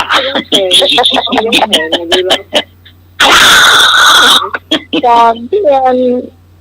ท่านพระครูเพิ่นยังบ่ได้มรณภาพเนาะครับป่อหัวป่อหื้มบ่หื้มน่ะมันแปลงเพิ่นจะยังแปลงอยู่หรอเพื่อนมันอยู่วัดตากว่ะครับเพิ่นเป็นผู้พิการเหมือนกันนะแล้วเพิ่นจะได้ยินเพิ่นใส่ไม้อ่ะเพิ่นจะเอาไอ้พวกปังนะแปลงยังประเด็นเนี่ยเขาก็ถามเนาะว่าแปลงยังแปลงอันน่ะที่เพิ่นเอาใส่คองัวอ่ะแปลงงัวที่ควายเพิ่นแปลงอยู่ก็ไม่ต้องอยู่กันเอามาใส่คอเอาได้ม่วนด่าพวกควักด่า ไอ้นี่ใจจะเปิงปึ๊บเปิงแล้วไปเข้าใจเนอะ ใส่ตัวสวยตัวเขาโกกักลูกกัก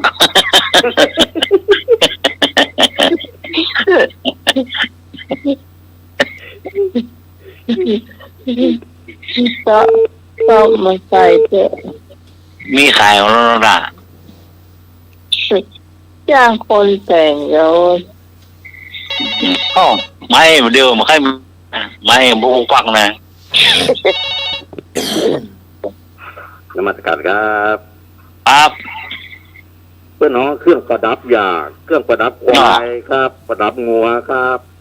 โอ้ นั่นเครื่องประดับอ่ะ ทับแน่นอนเมื่อคืนนะอยู่เพื่อหลังอ่ะ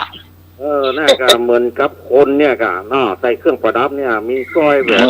งัวควายก็เพื่อไว้เพื่อหลังหรอกอ๋อ เครื่องประดับอ่ะมันดังก๊อกกักก๊กก๊กก๊กกักกักกักน่ะ เพื่อนนั้นการเขามาลากมาข้าวเมื่อคืนนะกะเนาะถ้ามันดิ้นกกคักเลย อย่า มีเชี่ยก็จากสมัครวันนี้มีเชี่ยก็ เจอนะครับเลิศเก้าโจโลจบละอ่ะ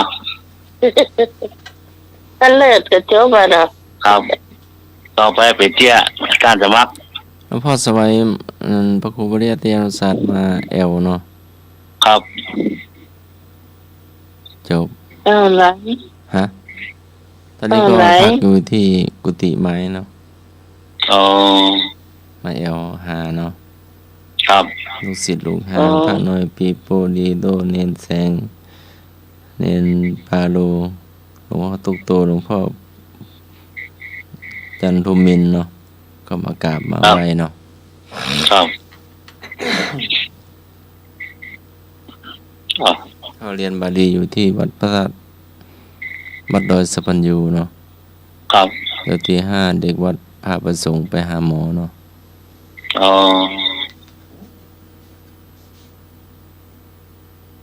ก็สบายจ้ะ เป็นความดันเบาหวานเป็น ต้องไปตรวจเนาะ เจ้าตามหมอนัดเนาะ ครับ อืม เช็คมันโลดได้กะต้องมาเช็ค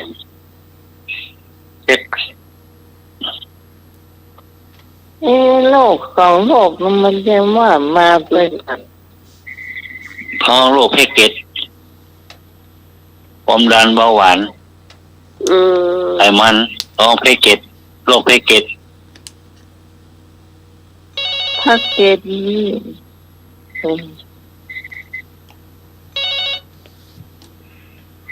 ครับ ครับผม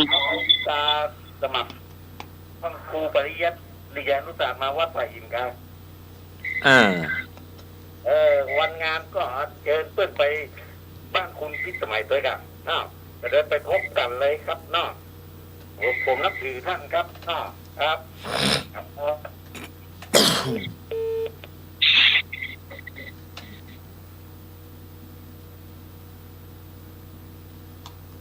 ก็เฮียนอยู่เอากับยาวรบกวนหรอก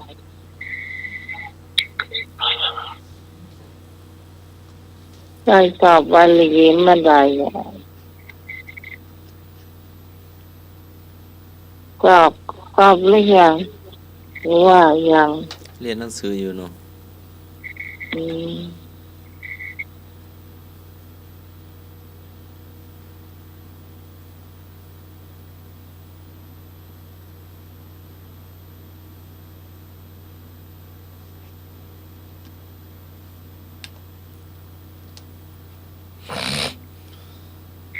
นี่เห็น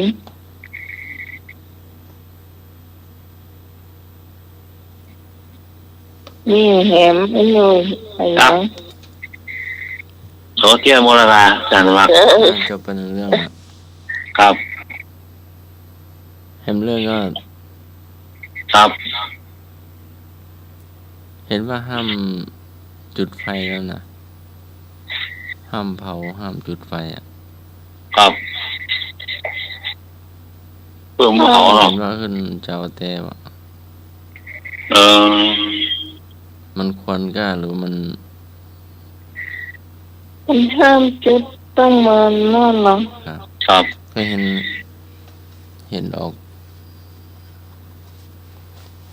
ประเภทปุ่มปากกาเตรียมบามสาย ปีใหม่เนาะต้นเหมือนเหรอ ปีนี้ดีกันมันมีควันนะกุฏิอาหารควันเต็มเลยเนาะ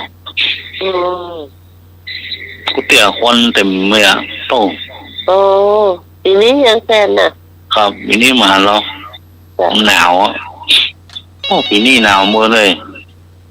จ้ะ ครับ นมัสการครับ ครับผม มันยังบ่ถึงหน้าร้อนจะลูกเพิ่น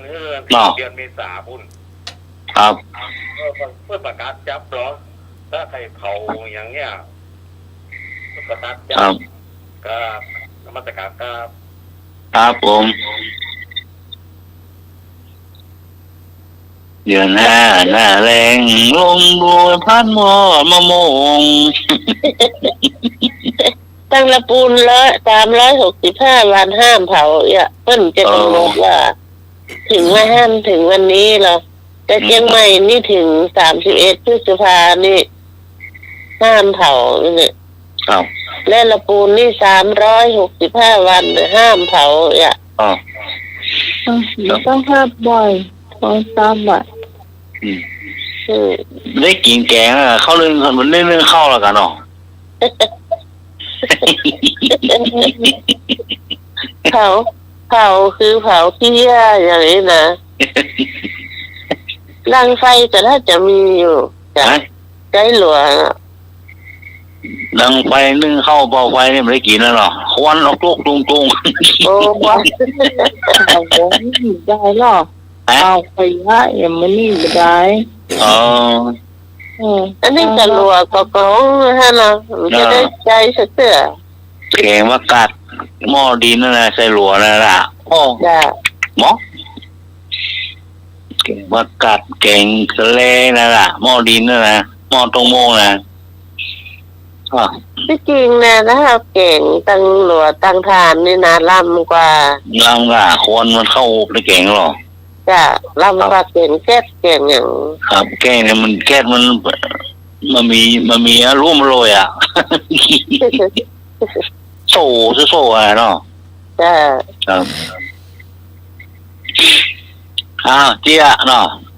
จ้ะ เจี๊ยเมียมันแก่งานเหนียวแล้วมันก็ผัวโบ๊ะหัวก็ล่างเลยอ่ะลูกมันขึ้นได้ล่ะบกปักเมียมันแก่งอยู่พ่อมันต้มปลามาได้พอเลยอ่ะเดี๋ยวปลากระเดือมาเลยอ่ะซ้อซื้อผ้าก่อน พอปลาก็เลยหรอพอหลัวเลยอ้าวเมียลงไปสักกุดเสมอนะ เก่งเบอร์เนอร์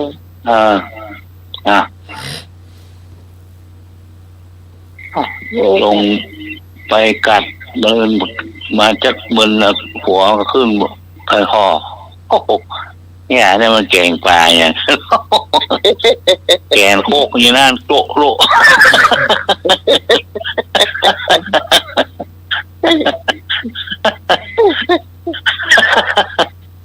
โอ้ปลาอย่างนั้นแล้วเบื่อพอยี่พ่อแกงโคกเนี่ยแล้วหมดไอ้หม้อโอ้โงก แล้วปลาไม่ไหนอ่ะปลาไม่ย่องเฉียงเพื่ออ่ะ พอยี่พ่อน้ำเดือดบดพอยี่พ่อโอ้นั่นอย่างน่ะโอ้แกงโคก โอ้มันก็ดักปิ้งต่อเดี๋ยวเมียมาแล้วไปได้พ่อแล้วก็พ่อแกงพ่อเนี่ยต้มปลาพ่อละพ่อเด้อ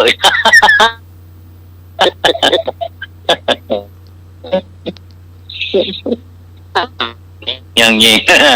สวะตาเรียบร้อยยี่พ่อ เออเงา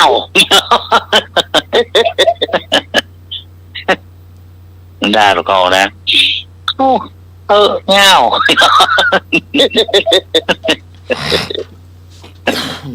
แกงโคกไปต้ม เป็น พอปลาเนี่ยโบเขียวเนี่ยก็ เอานี้เก่งไปได้หรือไม่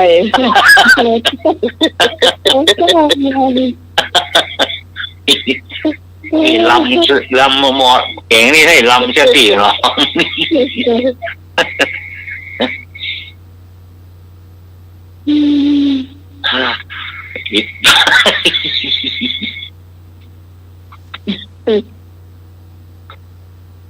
ปลาอยู่บนเขียงเขาอยู่ปลาโบเขียวเหรอเนี่ยปลาตรงนี้แบบโอ้ตักเงี้ยตั้งไงนะตาเนี่ยอย่างเราฟังอย่างเนาะยกเจ้าหมดสลุมอย่าง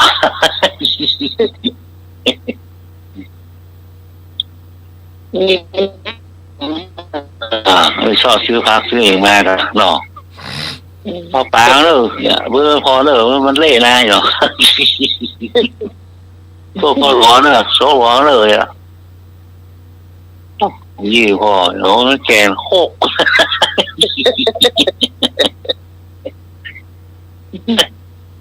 ป่าให้โมลุ่ม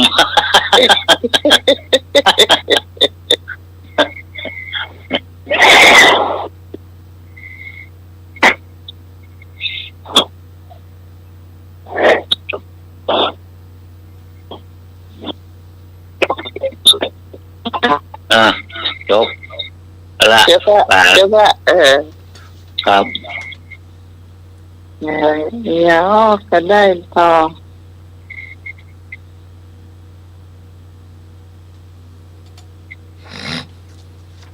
นั่นไอ้ยออาจารย์จะมาครับวันที่27 ธันวาคม 2568 นี่ก็มีพิธีนี่เนาะอาจารย์ใหญ่ที่วัดสันดอกพระรามหลวงนี่โดยคณะแพทย์ศาสตร์มหาวิทยาลัยเชียงใหม่เนาะก็มาจัดที่วัดสันดอกเนาะวันก่อนนี่ก็เนาะวันนี้มันสับเป็ดตะวากันเพิ่นไปที่สันดอกก็อาจารย์ใหญ่เนาะวัดสันดอกนั่นน่ะเห็นว่าเป็น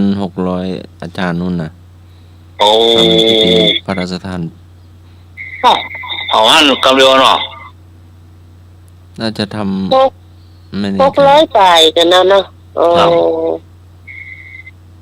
ก็มีหูด้วยเหรอหูเต็มแล้วนะโอ้เป็นอันบานเนี่ย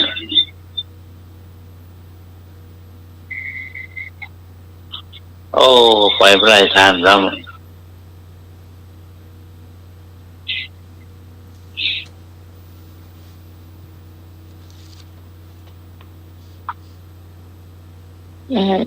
ก็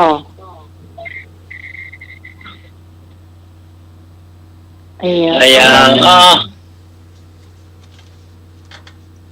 ลูกหน่อยก่อนนะอาจารย์ผมได้ลืมไปละดอกอะไรคนกลัวที่สุดดอกเนี่ยครับดอกอะไรคนกลัวที่สุดเบี้ยถูกต้อง กลัวกับมันบานติ๊กๆเลย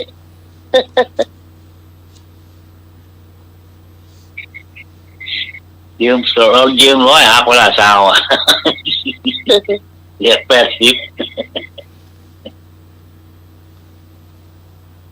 ยังเห็นมันตกอะไรอย่าง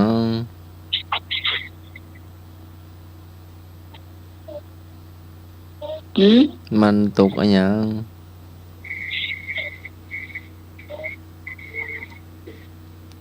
มันตกอย่างมันตกล่อง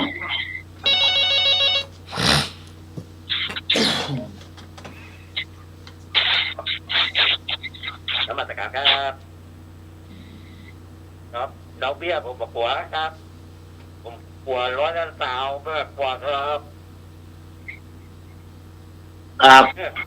ร้อยละสาวครับน่า ครับ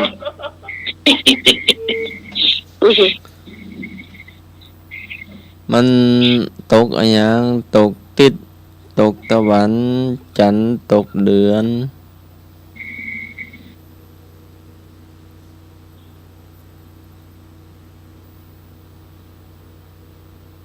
มันตกสวรรค์ ตกสวรรค์เลยอ่ะ ก็สวรรค์ล่ม อะไรอย่างก้าวซ่อน ก้าวซ่อน เจ้า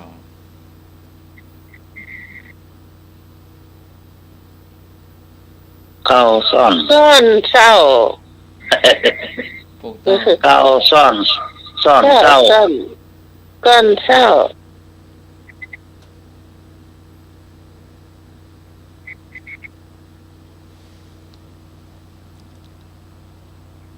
อดีต โอเค คืออะไรอย่าง อดีต อันนี้คือพี่กุ้ง อย่างหนังบ้อง อดีตเยอะกว่าทับเราว่าดีเนาะ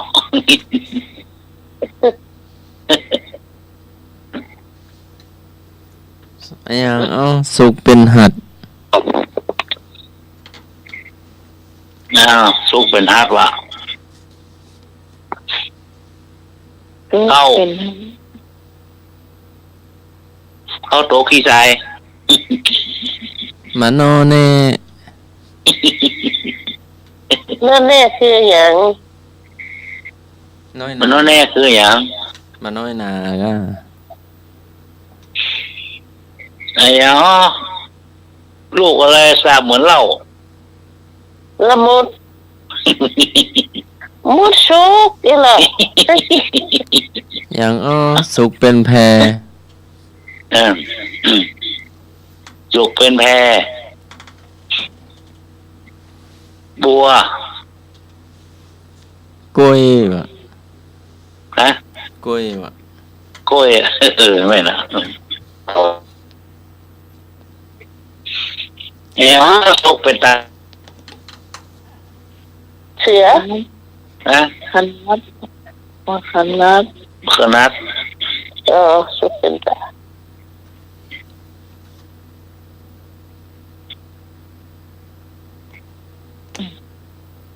ยังเวลาเที่ยงคืนแล้วนะอยากมาลา อ่ะ เจ้า พลิกบ่ายบ้านมัน กัลยาณิเมวะมันเจยะนะหิมุนเจยะปาปิกังโมกโขกัลยาณิยาสาธุมุตตวาตัปปติปาปิกังพึงเปล่งวาจางามเท่านั้นไม่พึงเปล่งวาจาชั่วเลยการเปล่งวาจางามยังประโยชน์ให้สำเร็จคนเปล่งวาจาชั่วย่อมเดือดร้อนพุทธกนิกายเอกหัคคะ27 ทับ 28 ค่ำคืนนี้ก็กราบนมัสการ และเจริญพรไหว้พระสวดมนต์แผ่เมตตาหยาดน้ำรับเป็นสุขตื่นเป็นสุขขอเจริญพร สาธุสาธุสาธุเจ้ามาค่ำคืนนี้ต้องขอบคุณเจ้าการนาโคตมวิสวัสดิ์กิจโจพมนกับสถานีเจ้าขอบคุณเจ้าและสวัสดิการสมัครยานาสีโลเจ้า เจ้า ขอบคุณที่หน่วยสว่างเมฆเมื่อเจ้าขอบคุณที่ทางเจ้าสำหรับพระเจ้าพี่สมัยสิริวันเอาสมาพบปากันใหม่เจ้าติดหน้าแม่เจ้าบุญรักษาเทวดาคุ้มครองพระรัตนตรัยปกป้องผู้ฟังของพระเจ้าที่ฟังรายการทุกคน ให้มีความสุขตลอดปีแล้วก็ตลอดไปนะเจ้าสำหรับวันนี้ลาคุณผู้ฟังไปเพียงตัวอีกก่อนสวัสดีเจ้า ดีครับผม สวัสดีเจ้า